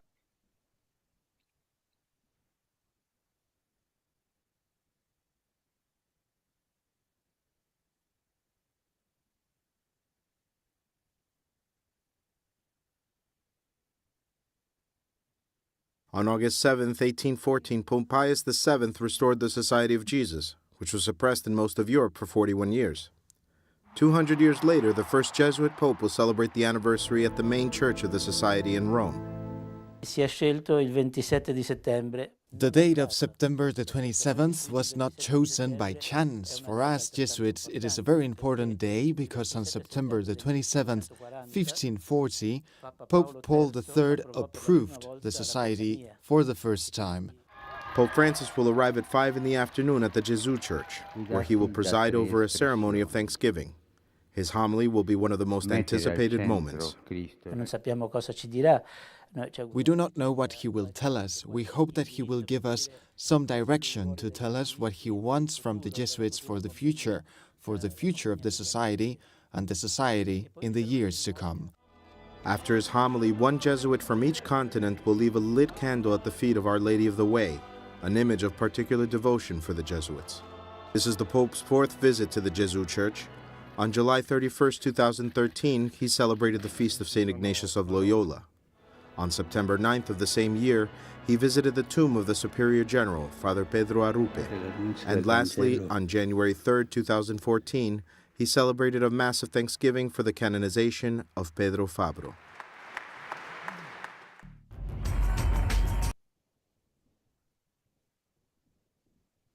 Okay, so while all of these things are going on, the reinstatement, the Illuminati, the infiltration, there's false religions forming. The portals of hell have opened. Major cults were being developed during the season of Darbyism. Mormonism came about, the Seventh-day Adventists, the National Spiritualist Association, the Christian Science movement, Jehovah's Witnesses. 1848, Karl Marx, who was also Jewish, brought about communism, own nothing and be happy. Socialism came about with wealth redistribution. And in 1895, the Rothschilds bailed out the U.S. government. So, you are a slave to who you owe money to. So the Black Pope, the Superior General, is also been noted in several articles that he's a communist and a modernist. And I've read recently, where Kamala Harris's father was a communist and a Marxist. And this article says that the black pope is just carrying out the white pope's agenda, who's really a black pope. And we do know that the popes have been associated with communism and Marxism. Here's Fidel Castro with the Pope. The Jesuit influenced Marxist revolutionary article about the Pope meeting with Fidel Castro. And we have Pope Francis, who said that the Christian tradition has never been recognized the right to private property. So, here you go, own nothing and be happy. Pope Francis is saying, he stressed the social purpose of all forms of private property, meaning that you would redistribute your wealth. Therefore, giving into that Illuminati goal of doing away with inheritance and private property. So Darby met up with this guy, Schofield later took Darby's work, Cyrus Schofield, to bring this Jesuit message to the Protestants. So Darby had built on the work of Lacunza, who had built on the work of Ribera. So these were the two Jesuits. That's now this information is transferring to Cyrus Schofield, who wrote a Bible built on the work of Darby.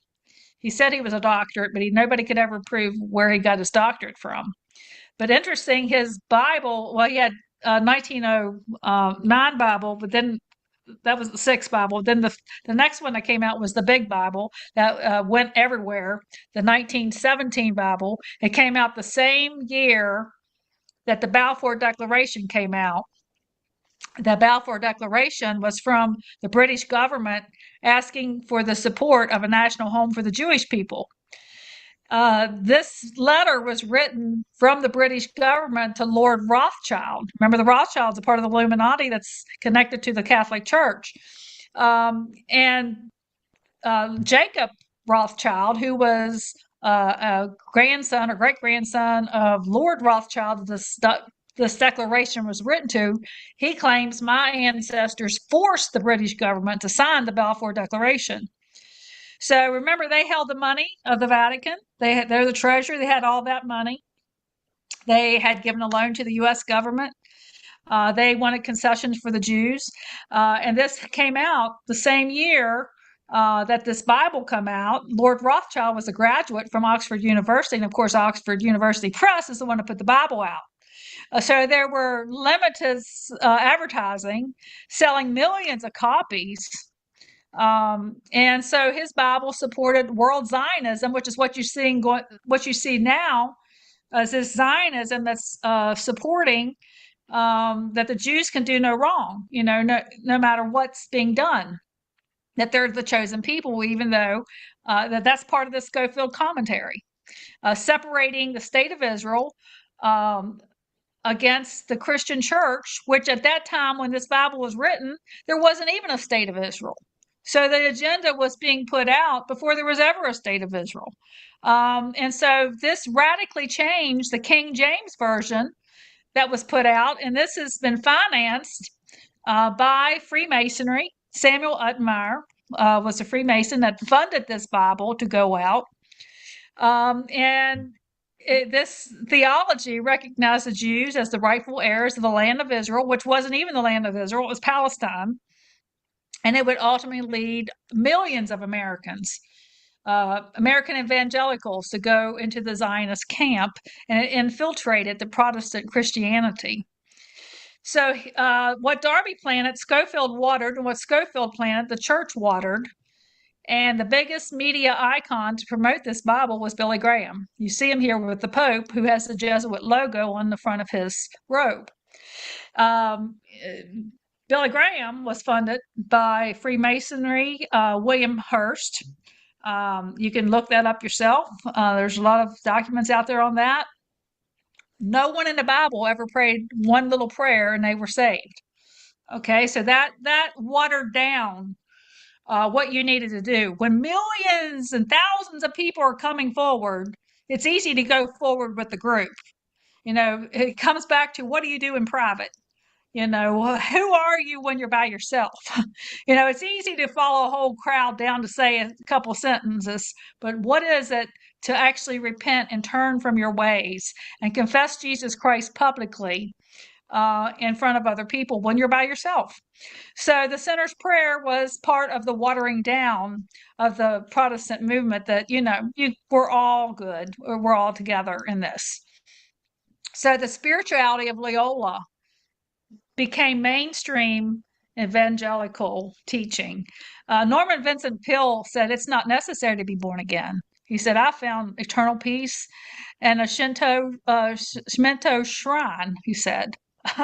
So all of this doctrine has been infiltrated into books that's been popularized. And I tell you, the more popular they are, the faster I run away from them. Because the road is the road where few there be that find it. Okay, so I have a little clip here of Robert Schuller and Billy Graham. If we want to play that, please.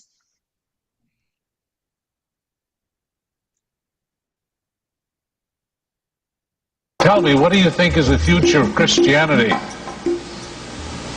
Well, Christianity and being a true believer, I think there's the body of Christ, which comes from all the Christian groups around the world, or outside the Christian groups. I think everybody that loves Christ or knows Christ, whether they're conscious of it or not, they're members of the body of Christ. And I don't think that we're going to see a great sweeping revival that will turn the whole world to Christ at any time. I think James answered that, the Apostle James, in the first council in Jerusalem, when he said that God's purpose for this age is to call out a people for his name. And that's what God is doing today. He's calling people out of the world for his name, whether they come from the Muslim world or the Buddhist world or the Christian world or the non-believing world. They are members of the body of Christ because they've been called by God.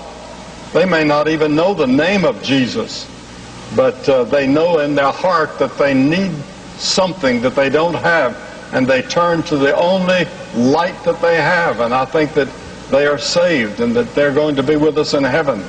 This is fantastic. I'm so thrilled to hear you say that. There's a wideness in God's mercy. Anytime Robert Schuller says that he's thrilled to hear you say that, you need to be leery, because Robert Schuller is a 33rd degree Mason. And he and Norman Vincent Peale was his mentor, who is also a 33rd degree Mason. And once you become a 33rd degree Mason, you are informed. Every level you go up, you're given more and more secrets. In the 33rd degree, you are told specifically that Lucifer is the god that you're worshiping.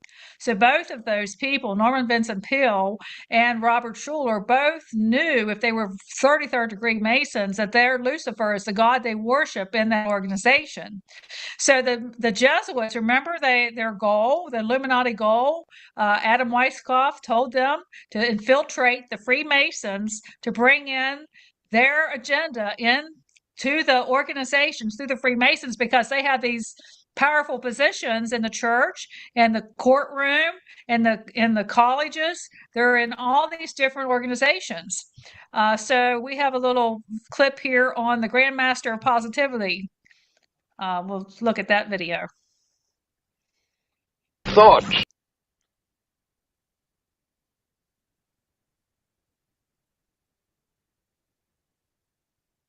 It says it's right in front of the what is the Jesuits. Yeah, the Grandmaster of Positivity.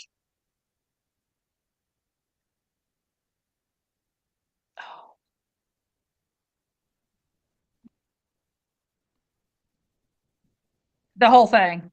The whole thing. Oh, no. Stop at 127. It's okay.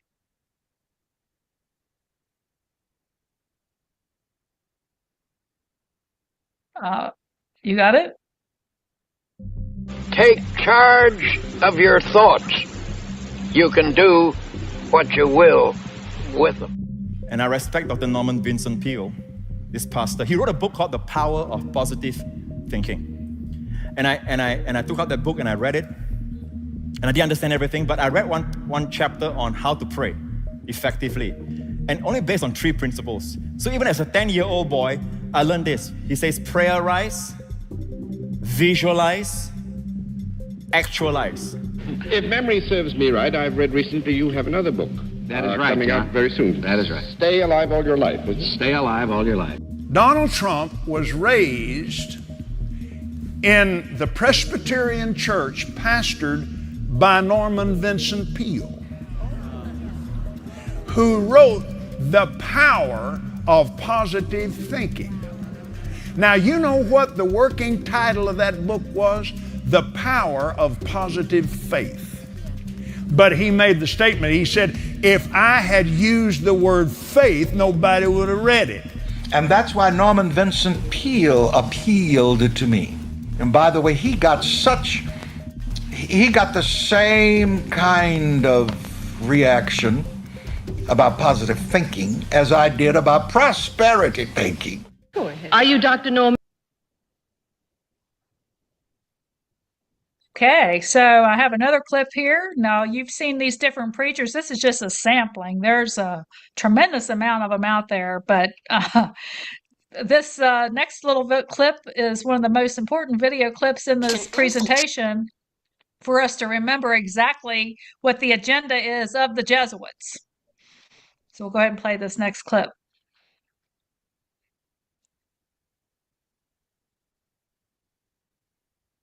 Yeah.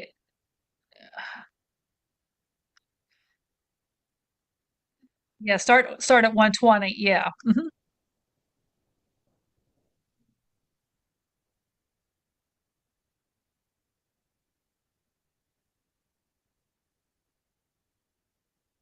Fourth vow, they do preach in Protestant churches, and they will preach against the Catholic Church. To be a Protestant like you. Hi, Stephen. You have been taught your duty as a spy to gather all statistics, facts, and information in your power from every source. To ingratiate yourself into the confidence of the family So circle what he of said is, you know, their oath is they will preach in your Protestant churches to be a Protestant like you. They will become like you so that they will fool you and trick you into getting into their agenda and to infiltrate their doctrine. Remember, he said gently, Adam Weishaupt said gently, we will turn you to questioning God to where you will pick up their agenda. So they will preach in your churches. Catherine Kuhlman, here with Pope John. She was very much into mysticism and hypnosis in her services. We have a clip here of Benny Hinn at the Vatican.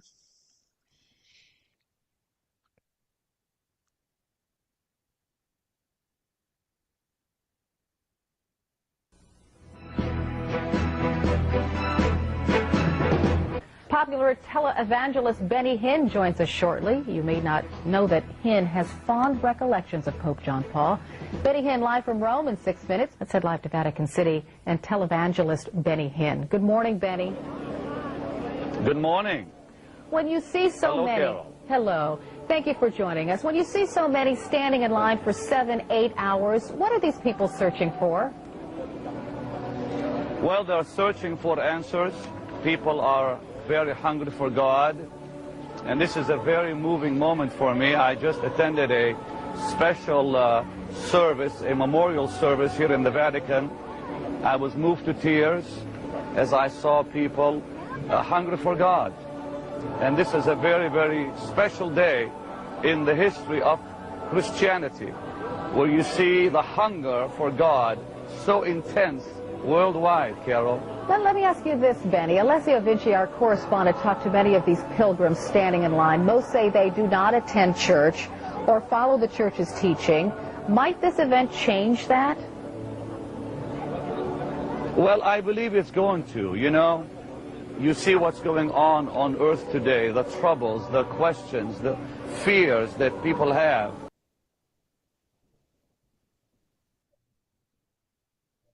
Yeah, so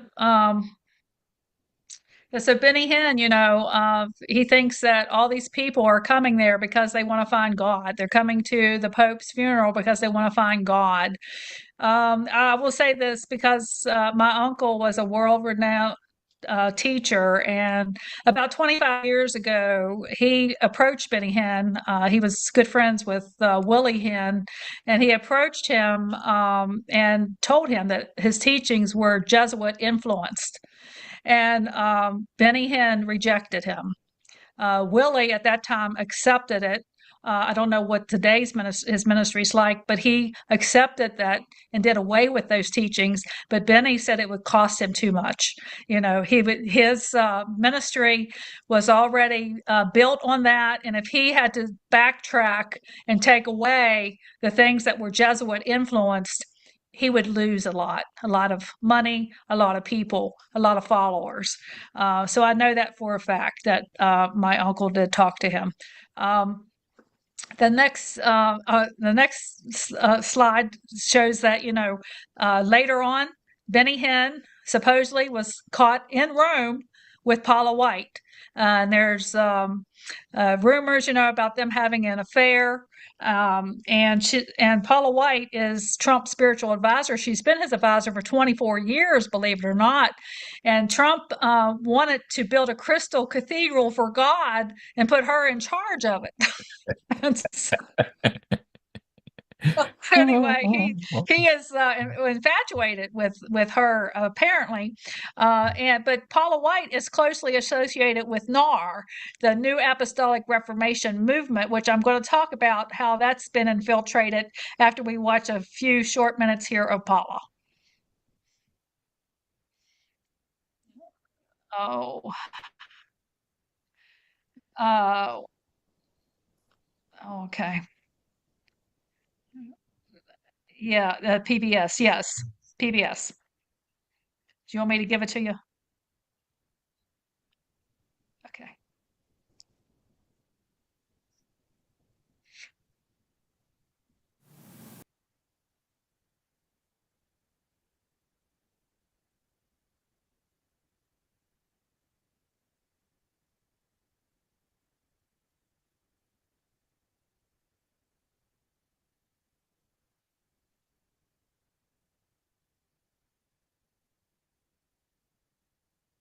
This boldness.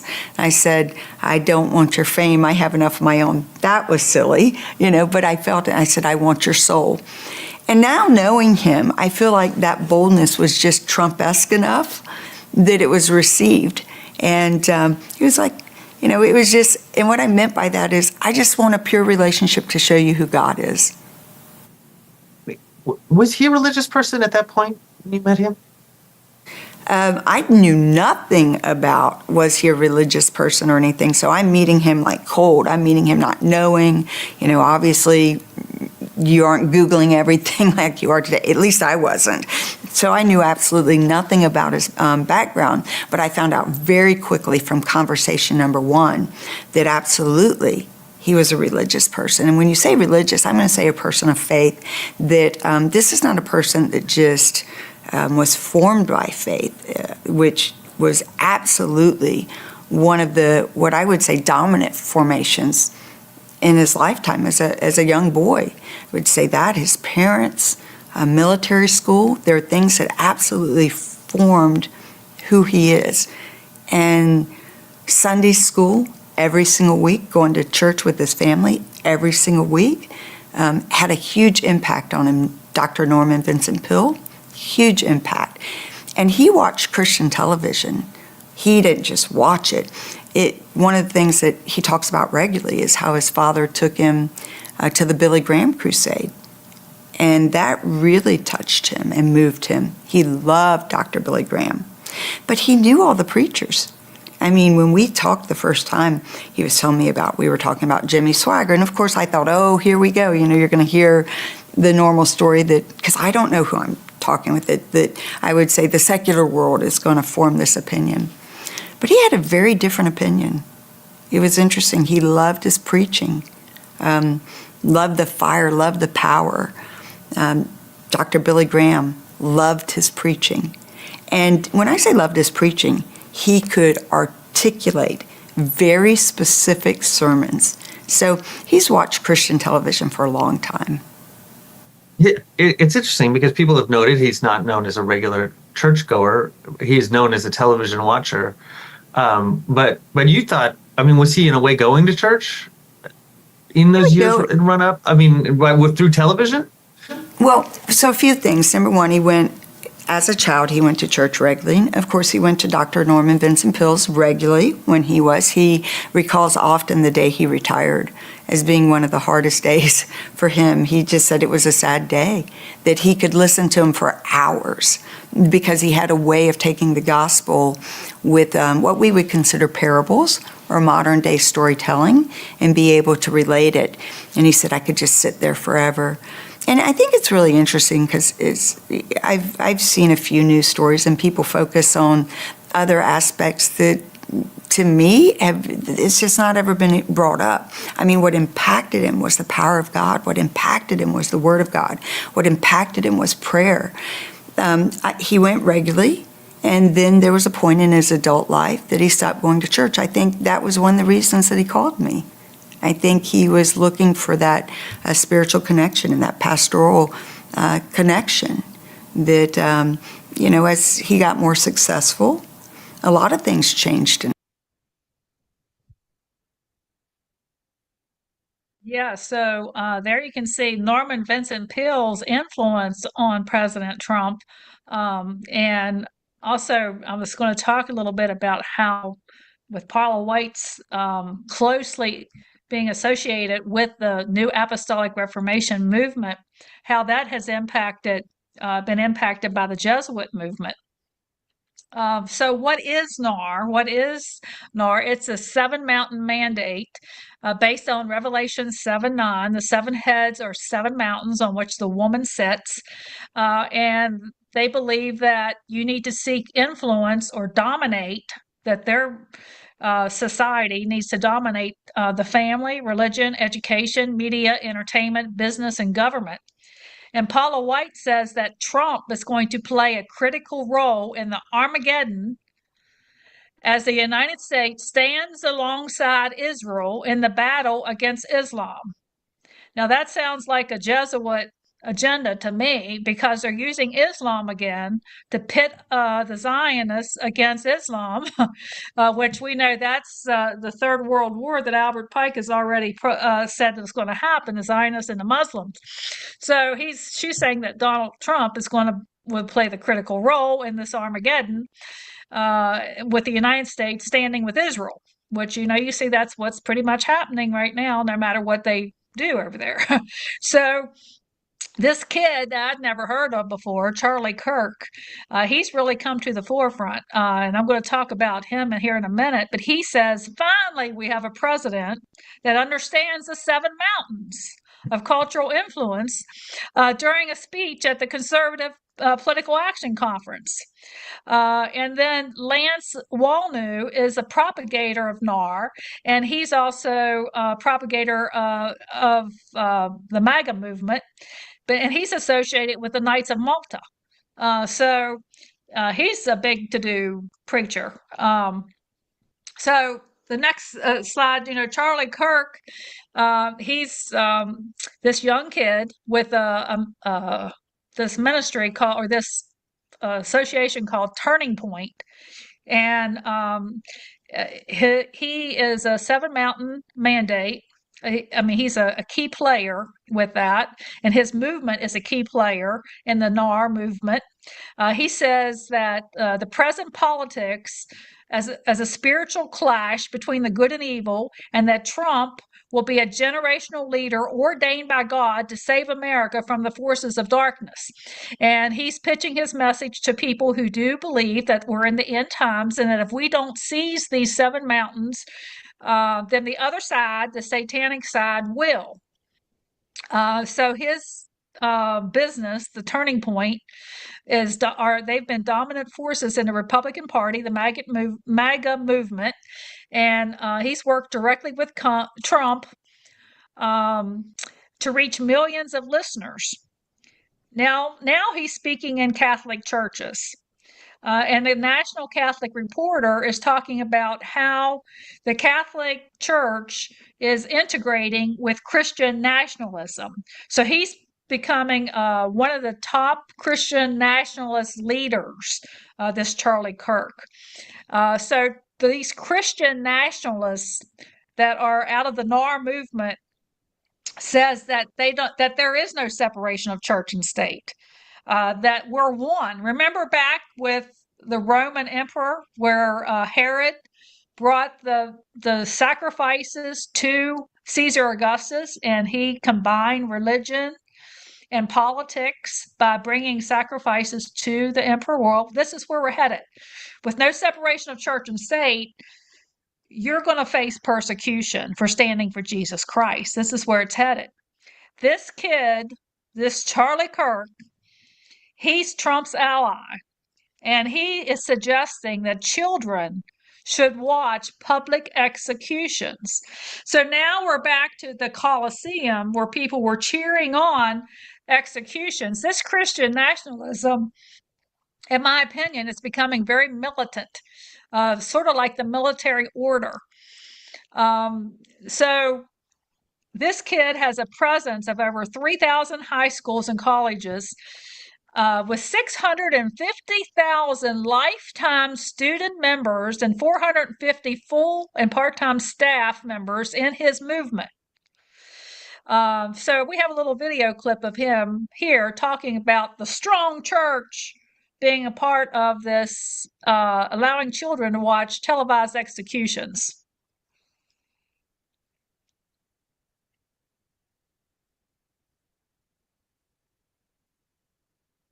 I just looked this up, Charlie. I didn't realize this, Jack. The last time that in Belarus they used capital execution here was in 2019, and it was by firearm. Yeah, that's how you should. By the way, this is my other problem with death penalty. It takes too long, too many Too appeals. expensive. It should be public. It should be quick. It should be televised. Well, this can't be right, can it? The last execution in France was guillotine in 1977. 100% true. They used the guillotine Until the whole way. 77? Yeah. That's so cool. There's videotape of it. Honestly, that's like what we should be doing, and I agree. It should be public And should be public televised. square. By the way, you could sell. You could fund Force the kids government to watch it. You could have like brought to you by Coca-Cola, and no, I'm not kidding. By the way, I would totally tune in to see some pedo get their head chopped off. Convicted by a jury By of the way, peers. that's gonna get. No, I'm talking about a real thing. I'm not talking all about executions in Belarus are by firearm. That's No, not a choice or anything. Andrew's saying don't make kids watch it, and I think no, the absolute I think at a opposite. certain age, it's an initiation. 16, if you can drive, you can No, watch but hold it. on. Not You even see, 16, if I would all of a say- sudden you look at some of these savages, like in Indiana, there was this guy that went in and killed a pregnant woman and her 3 kids. Yeah. And you know what? I want to watch that execution. That'll make my day better. I want to see him on a public block and get him be publicly executed. And I think that would be justice. You think children should have? You should see it. What is the age? At what age should you start to see public executions? 16. I think you could do it earlier. I think you maybe at age 12, like Whenever- 6th grade or so.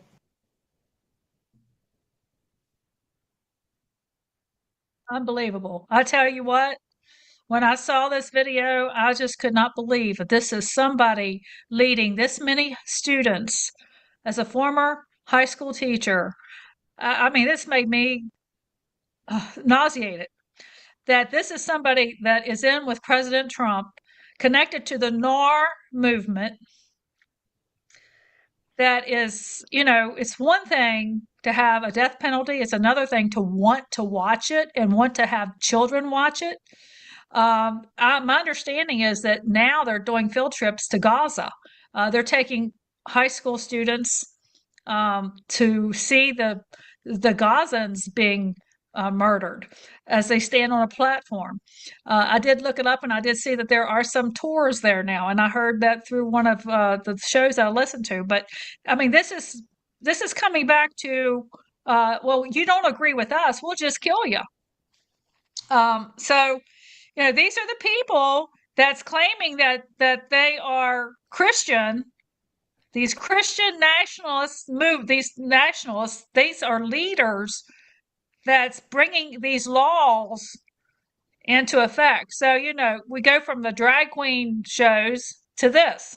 I mean, you're going from the chaos to now they're going to bring this hard order down. So where did NAR come from? Where did this 7 Mountain Mandate come from? It came from 3 people that had a vision. Oh, here we go again, another vision. All these people that have visions. I'm going to tell you, when people tell me they have visions, I get away. 3 people, Lauren Cunningham, Bill Bright, and Francis Schaeffer, all said they had the same vision about the 7 Mountain Mandate. And they didn't really do anything about it till somebody told Lance Wall knew about it, and he saw a business opportunity. Oh yeah, buddy, we can make money on this, the 7 Mountain Mandate, and they've made millions on this. Well, come to find out, the Cunninghams, they were in this youth organization that had their office in a Catholic building, and there was Catholic priests in there, and they connected them to the Pope, and they got to go meet Pope Francis. Now, how many people gets on Pope Francis's agenda to get to go? And they said that, they had like 45 minutes scheduled with him, and they ended up getting an hour and a half with him. Well, that's longer than any U.S. presidents had with him, so out of the National Catholic Reporter, they're talking about this Christian nationalism, how Catholics are emerging on some of the Christian nationalism's as their most muscular champions. So they're saying, the Catholic Church is coming to be a champion for the Christian nationalists to help them get this agenda through, when really they're probably the ones behind the scenes pulling the strings. Oh, well, here's the mother of harlots, Vatican City. I took this picture on top of St. Peter's Basilica, looking out over the city. All of the denomination churches and all the non-denomination churches, they're the Protestant churches are the daughters and the granddaughters of this mother of harlots, because they're the ones promoting this. The Vatican City is an independent state, and the Catholic Church has deeply embedded their doctrines in the Protestant churches today. The Roman Catholic Church is built on martyrdom. The Vatican obelisk is located in the square outside of the Basilica. It has a significant historical connection to the martyrdom of many Christians, including St. Peter. That obelisk is from Egypt.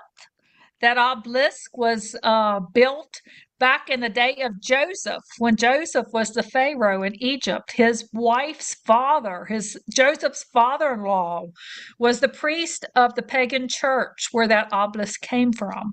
So that obelisk is very, very historical, and it was really here during the Old Testament times.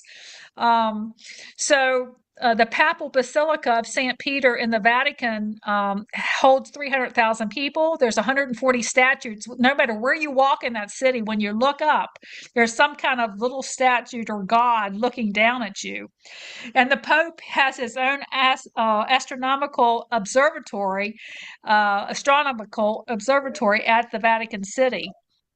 And all of these asteroids are named after the Jesuits and a pope. So you can do a search for the asteroids that's named for the Jesuits. And the Pope has his own astronomer. So they are very much into astronomy. Everywhere you go in the city, it seems like everywhere you go and you look up, there's the Jesuit logo. It's on doors. It's prominent throughout Rome and the churches. The Jesuit logo seems to be everywhere. These are photos of, you can see where the Pope sits, looking down on the seat. They really publicize and Jesus being on the cross. The death of Christ is publicized everywhere, and you can see the sun that's shining up behind where the Pope sits in the Vatican. There's some churches that have bones of what they say are saints, or they are the Christians that were martyred, or the Christians that were buried there. A lot of the Christians wanted to be buried there because St. Peter was buried there. So they have dug up these bones now. I heard recently where they're selling these bones for money. They asked for an offering to go to the restroom there. Money is tied to a lot of things. The burial ground, there's burial ground underneath of the Vatican. They have excavated where the circus was that contained many of the Christian burials around that whole area. Now, the architecture in the buildings is called Baroque architecture. This architecture was designed by the Freemasons, introduced by the Jesuits to specifically combat the Reformation and the Protestant church. They wanted you to be able to walk into their cathedrals and be in surprise and awe. And they use this technique called geomancy. If you go in these cathedrals, see, this is what makes the Freemasons so powerful and the Jesuits, because every one of these designs has something to do with what's called geomancy, which is the science of the sand. And there's a magic concept to the way they design the structure to change the energy flow, to communicate with your mind. It's a divination system. Like, for example, if you walk into a hospital, you have a different energy flow than if you walk into a prison, than if you walk into a cathedral. There is an underlying magic order to the way something is designed. So they wanted to put you under the influence whenever you walk in there, because the Protestant churches were humble. The Protestant churches didn't have all of this. So they want you to come into their environment, their atmosphere. And, some of these churches where they have the lights turned down low and the purple lights and people on the stage, they're creating an atmosphere. They're creating an energy flow to get you involved with your emotions and your mind. So this is a real science, and this is part of the secrets that the Freemasons have, because they know the secrets of the castles that they built and the cathedrals that they built. So they hold that power over the Catholic Church. Now, remember in Revelation 17, we were told about the purple and the scarlet in the church, the woman, and about the golden cups. Well, I hadn't planned on going to a mass there. It wasn't on my schedule, but my schedule ended up getting changed, and I had Sunday morning free, and the Pope was supposed to be gone, but he actually stayed. Pope Francis stayed in Rome that day and did not leave because he was sick. So I ended up going into one of the masses, and I just stood on the side and I did some videotaping. And this is a short clip. And I want you to look for the purple, the scarlet, and the golden cups as we play this video.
They're pretty creepy in there. The word Vatican means divining serpent. The Vatican City and St. Peter's Basilica were built on an ancient pagan hill called the Mountain of Prophecy. That kind of aligns with the Nar, right? Basilica is derived from the word basilic, which means a mythological snake. We know that in Harry Potter, The basilic was a giant serpent, king of the serpents, a reptilian, one of the most dangerous creatures in the wizard world.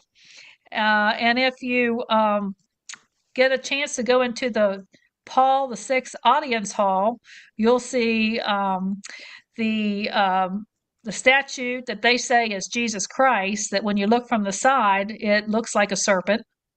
And actually, the whole facility is set up like a serpent, and the Pope actually speaks from between the two fangs of the serpent. So the purpose of the Jesuits is to stop the gospel of Jesus Christ. The Counter-Reformation is still in progress, people, and it's still going on today. And it's going on in our sanctuaries. And if you think it's not going on in your church, you better watch, because it is. In most all churches, there's some connection, because these denominations and even the non-denominations have been infiltrated, because you have them following their agenda, that they're going to act like you to get their agenda across. Brandon Hawes says that, the Jesuits, Joe Biden is an ally of Pope Francis, and they're here to bring down America and the U.S. Constitution. They're here to bring down Christianity, to head up the Freemasons, that fulfill their hidden agenda. They're said to have killed Abraham Lincoln and JFK. And that they founded the feast day for Lucifer, August the 15th, 1534, and that Joe Biden is a disciple of many Jesuits, and that this is the false global church talked about, the great whore in Revelation 17. They are advocating what the Noahide laws, a lot of them, including climate change, and they're the big advocate for the open borders in the United States and social justice. This was coined by a Jesuit priest. We have AOC, one of our legislators here, who's a socialist, social justice. So Loyola's emphasis was on social justice. And the leaders in our Congress are doing the bidding for the Jesuit agenda. There's a lot of Catholics in Congress, on the Supreme Court, throughout our legislature. We have a lot of Catholics who maybe, and again, I'm not speaking against them as individuals, but the system has been infiltrated because they've been trained that way. We are trained the way we are. It's hard to get away from our beliefs. And so we have this duality between the black and the white, the chaos and the order, the wrong and the right, the shadow and the light, the bad, the good, the woke, the Christian nationalism, the against Christ and instead of Christ. The point is to make it so bad that you're going to run for the false light. You're going to run for that Christian nationalism, which none of it is about Jesus Christ. It's about chaos and order and war. It's causing war. It's exactly falling into what Albert Pike said, causing the Zionism to come against the Muslims. And this is all part of the Illuminati plan, as Albert Pike said. So the Jesuits are a military order. The Templars and the Jesuits use the same IHS monogram. Now the Templars, they were brought to the Holy Land. They were the bankers in the Holy Land. John talked a little bit about that last night on the program. They were wealthy, powerful, and they banked the assets of the pilgrims. They were the Freemasons at that time, building the cathedrals and the castles. The Knights of Malta, which was known as the Knights of the Hospitaller, they acquired the property from the Templars, and so they were the CIA. They knew the secrets. We have two CIA directors that I found that are associated with the Knights of Malta, William Casey and Alexander Haig. But whenever you see Rothschild, that's the red shield. You say, well, Salvation Army is a good army. St. Jude's is a good hospital. Yes, you have the bad and the good, but there's always the Black Pope that's behind it. There's always something going on behind it that's sinister. That is to draw you in, to get your money, to get, your support.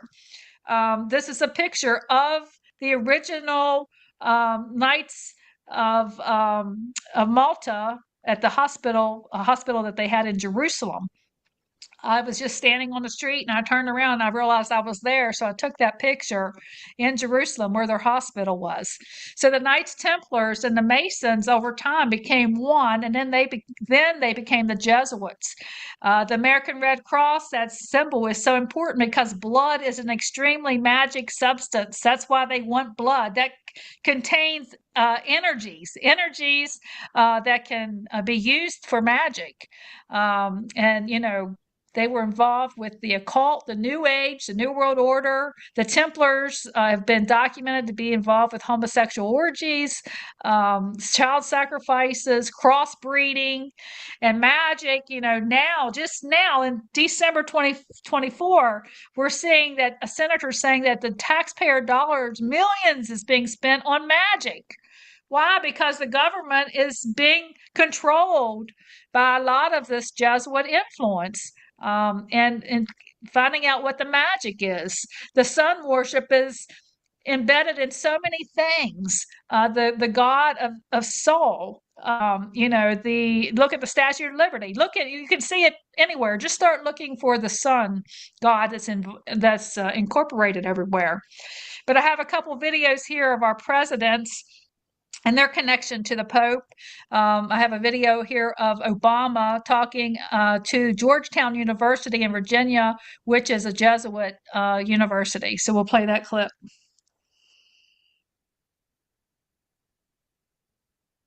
Hello, Georgetown. As your neighbor, I thought I'd say hello and congratulate you on the 200th anniversary of your charter. A lot's happened in Washington over 2 centuries, and Hoyas have always been at the center of the action. Georgetown graduates have gone on to serve as president of this country and other countries, as members of Congress, and even as basketball-crazed senior advisors working down the hall from me in the West Wing. Over the years, you've welcomed countless international students, just as Georgetown students are known for serving all over the world. Your graduates crowd the ranks of Peace Corps volunteers. Simply put, this country and this world benefit from your commitment to Jesuit principles, to being men and women for others. Here's to the next 200 years. Happy birthday, and Hoya Saxa. All righty. And we have Obama with Pope Francis talking about social justice.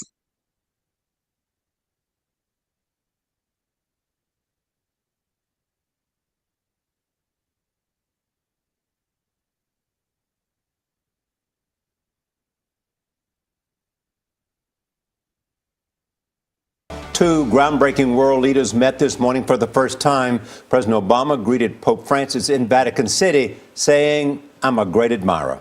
They met behind closed doors for nearly an hour. Major Garrett is traveling with the president. He joins us from Vatican City now. Major, good morning.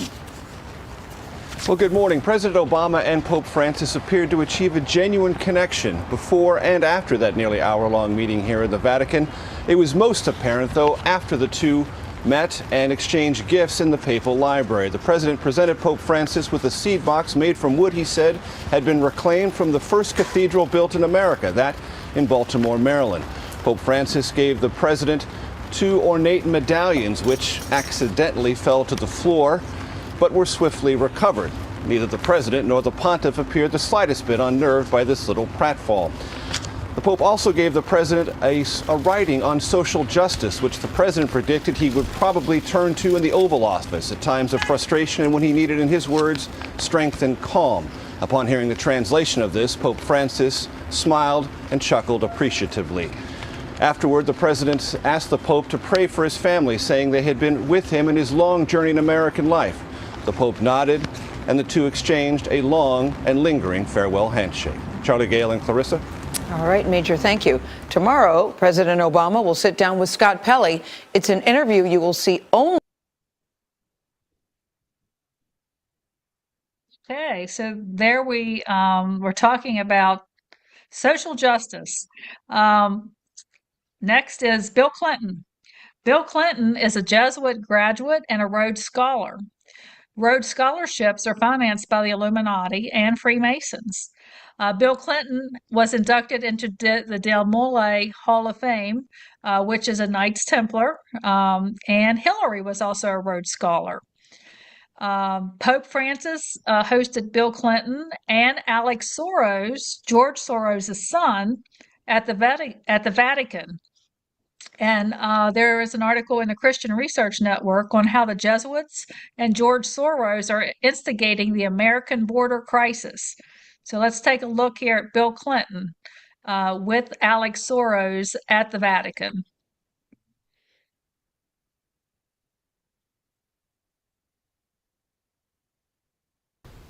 Thank you very much for this. It's nice to meet you. Kind of you, thank you. He is from Oxford, you tell me. Somebody Oxford. And I just came from Oxford. Yes, I'm out. Here. Here. Sit down. Please. Voi cosa avete fatto in questi giorni qui a Roma? Forse, non so se voi... Questo è il lavoro nostro che fa la pace. This is a work made here, and it symbolizes the work for peace.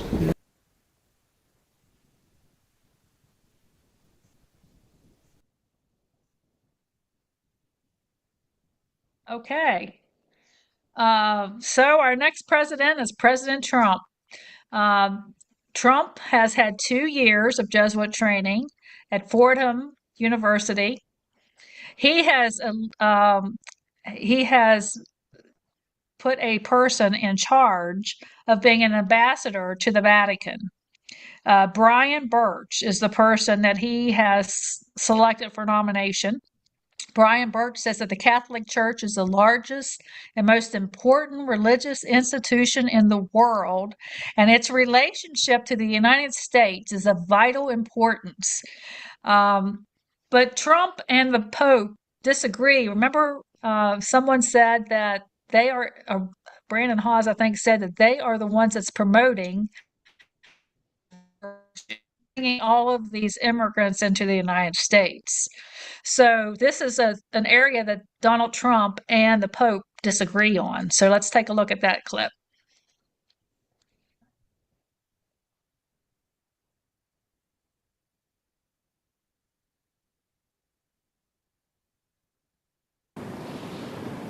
No one rushes to meet the Pope. President Trump was escorted slowly through the Vatican corridors and into the Pope's office. This was the first time these two leaders, opposites in almost every way, have met. Such an honor, the president said. The Pope rarely smiles during this kind of photo call. He appeared eager to begin their conversation. The president, who wants to build a border wall, sat across from the Pope, who says that he wants to build bridges. After half an hour of private talks, Francis met the president's delegation.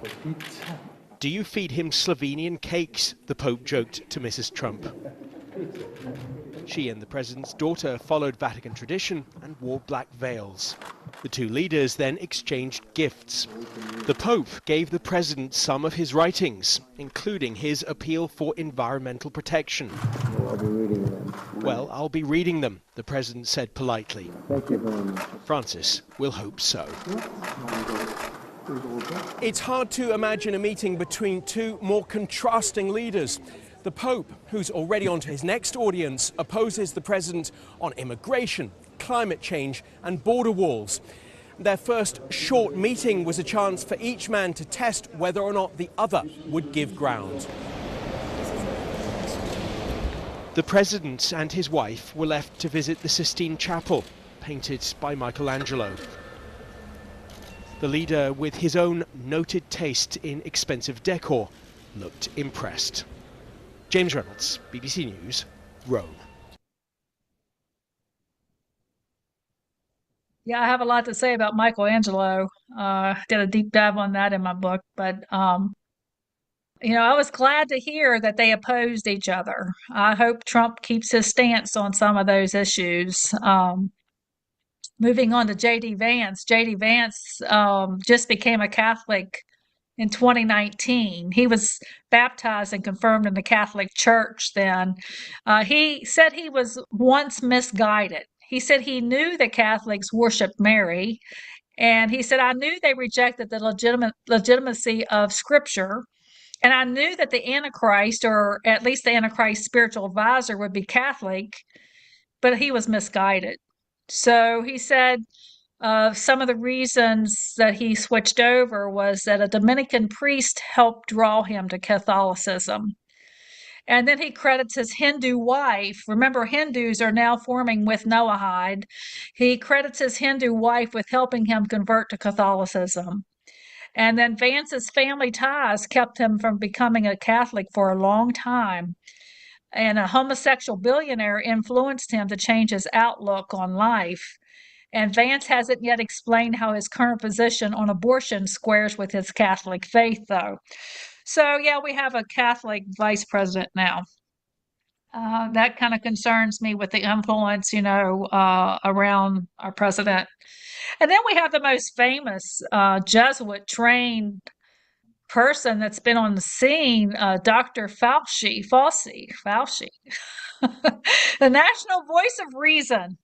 And the Jesuit Father Daniel Lahart says, I take great comfort in knowing that when he speaks, that he's speaking the truth and nothing but the truth.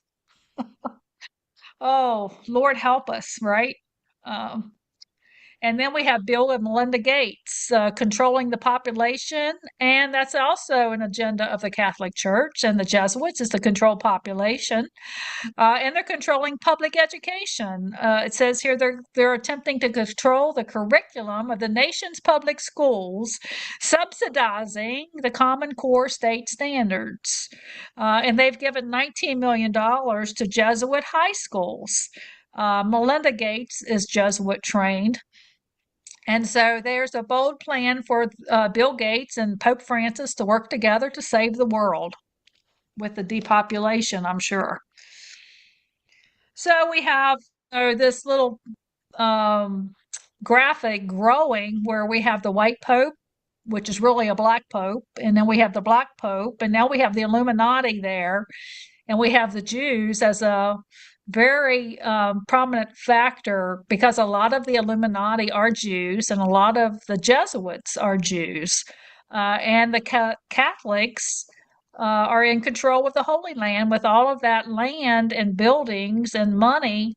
Their money's being controlled by the Rothschilds, who are Jews. So it's a tangled web we weave, but they're all together in this game. And so with the three popes, the gray pope, the black pope, and the white pope, the black pope being the head of the Jesuits, the gray pope is the head of the bloodline families, which are the most powerful men in the world. And they say that the gray pope, Pipi Orsini, is the most powerful man, but there's still one person above him that's not identified, that's appointed. So, Henry Ford, we talked about that the Romans invented the theater. Henry Ford was a 33rd degree Mason, and he says, that the Jews control Hollywood pretty much, and that all the control, the moral and the financial manipulators of the public mind are influenced through the Jews. Now, an interesting thing that I found is, this is a rabbi he has gotten an award for his work in establishing the Temple Institute. And so he got this award in 2013, and he was interviewed in 2015 about the Noahide laws. And the interviewer said, what power does the Sanhedrin have with respect to the other nations of the world? For example, Pope Francis or the U.S. President Obama. And he said, well, you're commanded to kill him. And the interviewer said, sorry? And he said, you're commanded to kill him, and the sooner the better. So this tells you the level of influence that the Jews do have in this triangle here with the Illuminati and the Jesuits. There's now a Jewish organization opening an office in the Vatican for the first time ever. And of course, the Pope has been ranked one of the 50 most prominent Jews, and the bishops are doing the bidding for the Jews. And so the next little thing is the pyramid here showing this order, how the Gray Jesuit Council is near the top next to that elected or appointed official, which is secret.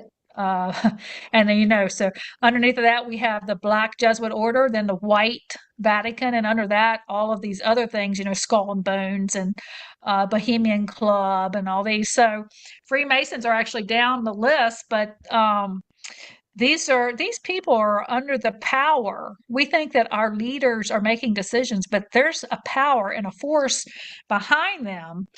Behind the Black Pope is the papal bloodlines, the Gray Jesuit Council. And remember, this is where the Borgia crime family came out of, this group right here. That second icon over, they're the ones that worked with the Catholic Church to develop this order of Jesuits. So they are the shadow. The papal bloodlines are the shadow behind the Black Pope. He's got to listen to them, and then the Illuminati bloodlines are under them, and that's a shadow of the order of the Jesuits. They say, when we say in God we trust, it's gold, oil, and drugs, which when you read Fritz, what's his name? Fritz Springmeyer. Springmeyer, yeah. When you read his documents, he tells you exactly how drugs are a big part of the Illuminati families. But Ezekiel, he had a chapter in Ezekiel talks about the abominations in the temple and how the Lord showed him, behind the wall, and the Vatican's built a wall around the Vatican, but this kind of lines up with the Vatican, where he looked behind that wall and there were secrets behind the wall, and the secrets were wicked abominations. Idols were in the house of God. You couldn't see them, but they were behind the wall. And really what they were doing is they were worshiping the sun god Tammuz. Okay, so I think this Ezekiel 8 is exactly what's going on with the abominations in the temple. There's a lot of secrets going on. They are still worshiping and celebrating Tammuz. This is now in the Protestant churches. Czech publication says the most dangerous of men are those who appear very religious, especially when they're organized and in a position of authority. And of course, here's the Pope saying, yes, he would baptize an alien. So they're with their own observatory there at the Vatican. They're very involved with the outer space and the things that's going on in the extraterrestrial world. So I'd like to end this by saying that we want to pray for our world leaders. We want to pray that they become Nebuchadnezzars, that God will raise up some Pauls, just as he brought Saul down and he struck him blind so that they could see truth. That out of these, there will be some out of the household of Caesar. Like Paul said, the saints that are from the household of Caesar salute you. Let's pray for our leaders, that they will raise up as Nebuchadnezzars and they will see truth. That's the ending to this. If you would like to get in touch with me, or if you're interested in my book, I'm not here to promote that, but it is available on Amazon. It talks about 3 warnings the Lord gave me when I saw the crescent moon over the Sea of Galilee. Be not deceived. Be not distracted. And Jesus is the only true God. So those are some of the things about the book. There's my information if you'd like to get in touch with me. I need to plug my computer in. The battery's going dead. That's it. That's all I have. All right. Well, I just want to say that was just amazing. Diana, great job. And I know the time and prayer and effort it takes to put together a presentation like that. These things just don't fall down out of the sky. So thank you. I appreciate it so much, and I know our listeners appreciate it so much. It was just awesome. And I'm going to ask our listeners to do us a favor. If you would, let's do a little Sunday night slam. Hit that like button if you appreciate this kind of content. On the count of 3, hit that like button, and that will help us to continue to be able to get this kind of content out. Let's go a 1, 2, 3, and slam. Hit that like button. And I am just really, I'm just so thankful. I just can't thank you enough. Great job. Check out Diana's YouTube channel and check out her book. And what can we say? Hey, great job. Thank you. If you have any questions or comments or like to send those directly to me, or if you have any questions you want to do tonight, I'm open for that as well. It's whatever you want to do, David. All righty. Well, do you want to take some questions? Sure. I got my computer plugged in now. All righty. Well, listen, does anyone have a question? If you have a question for Diana, put it in the we'll take a couple here. I know we've gone long, but put it in all caps and put it in there. What, Brian? Yeah. Yeah. Very good.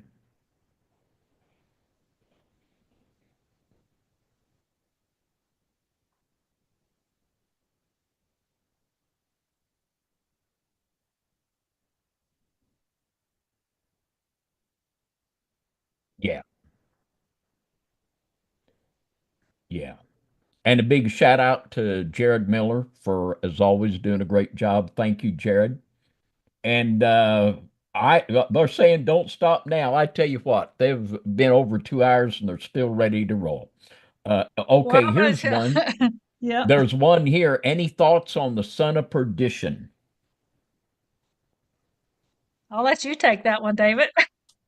Well, in the scripture, Judas is called the son of perdition by Christ, and the beast in Revelation 17 is called the son of perdition, and that comes from a root word that is the same as Apollo and Apollyon, and there's got to basically there's two beasts in Revelation 13. One is a military leader, political leader, and the other is a religious leader. And there's just no doubt in my mind that the false prophet is going to be one of the popes. There's just no one else that can possibly measure up for that. So, yeah. Well, there was a big display of Apollyon in the Vatican. Yeah. So someone asked whether the Sanhedrin was who killed Jesus. That's the court system. Yeah, the court system. Caiaphas was the leader of the Sanhedrin that referred Jesus out to Pilate.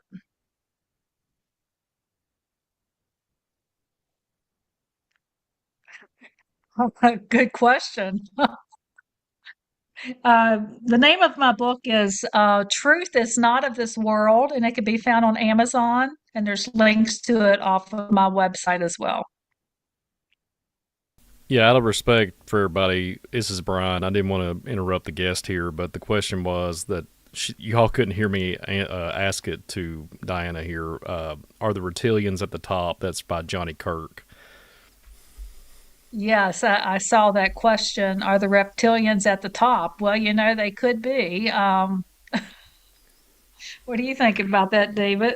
Well, we're going to be talking about that very soon on a Sunday night. And there is definitely this reptilian inbreeding from the Genesis 6 scenario. And the idea of reptilians is not nearly as wild as what some people might think. And I absolutely believe that the serpent has sown his seed right in the midst of these bloodlines.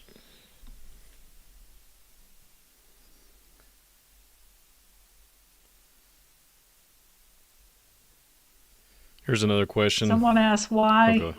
Go ahead, Diana. No, you're fine. Go ahead. Why is the U.S. Embassy in Israel?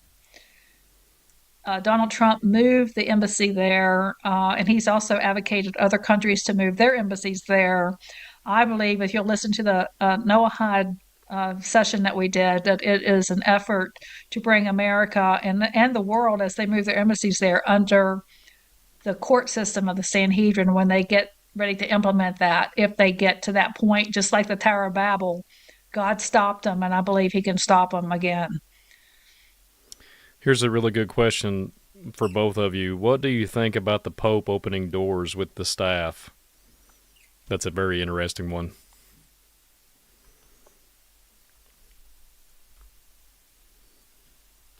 I haven't researched it enough to give an answer. I just started watching some of that today.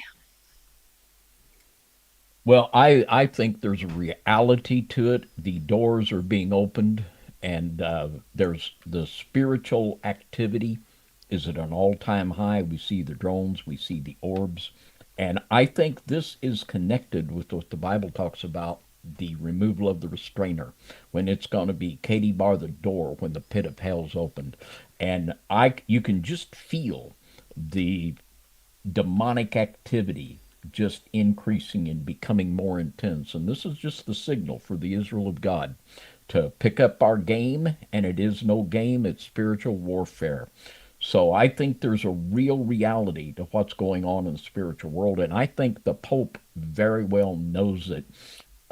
They are literally building. We were talking about this with Jillian on our last broadcast, and they're literally building that satanic temple in the spirit, just like the body of Christ. We are the temple. They're building their demonic temple, and they're doing everything they can to draw people into it.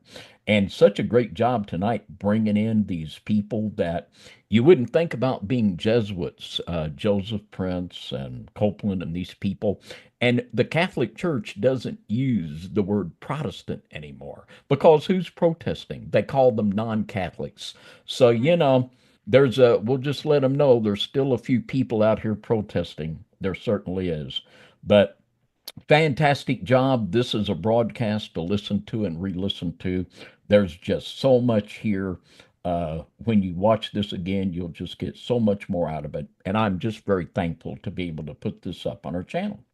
But I tell you, with that, I'm with just great thankfulness to Brian for making it all happen, and to Diana for all her hard work, and to all of you for hanging out with us on this cold and wintry Sunday night.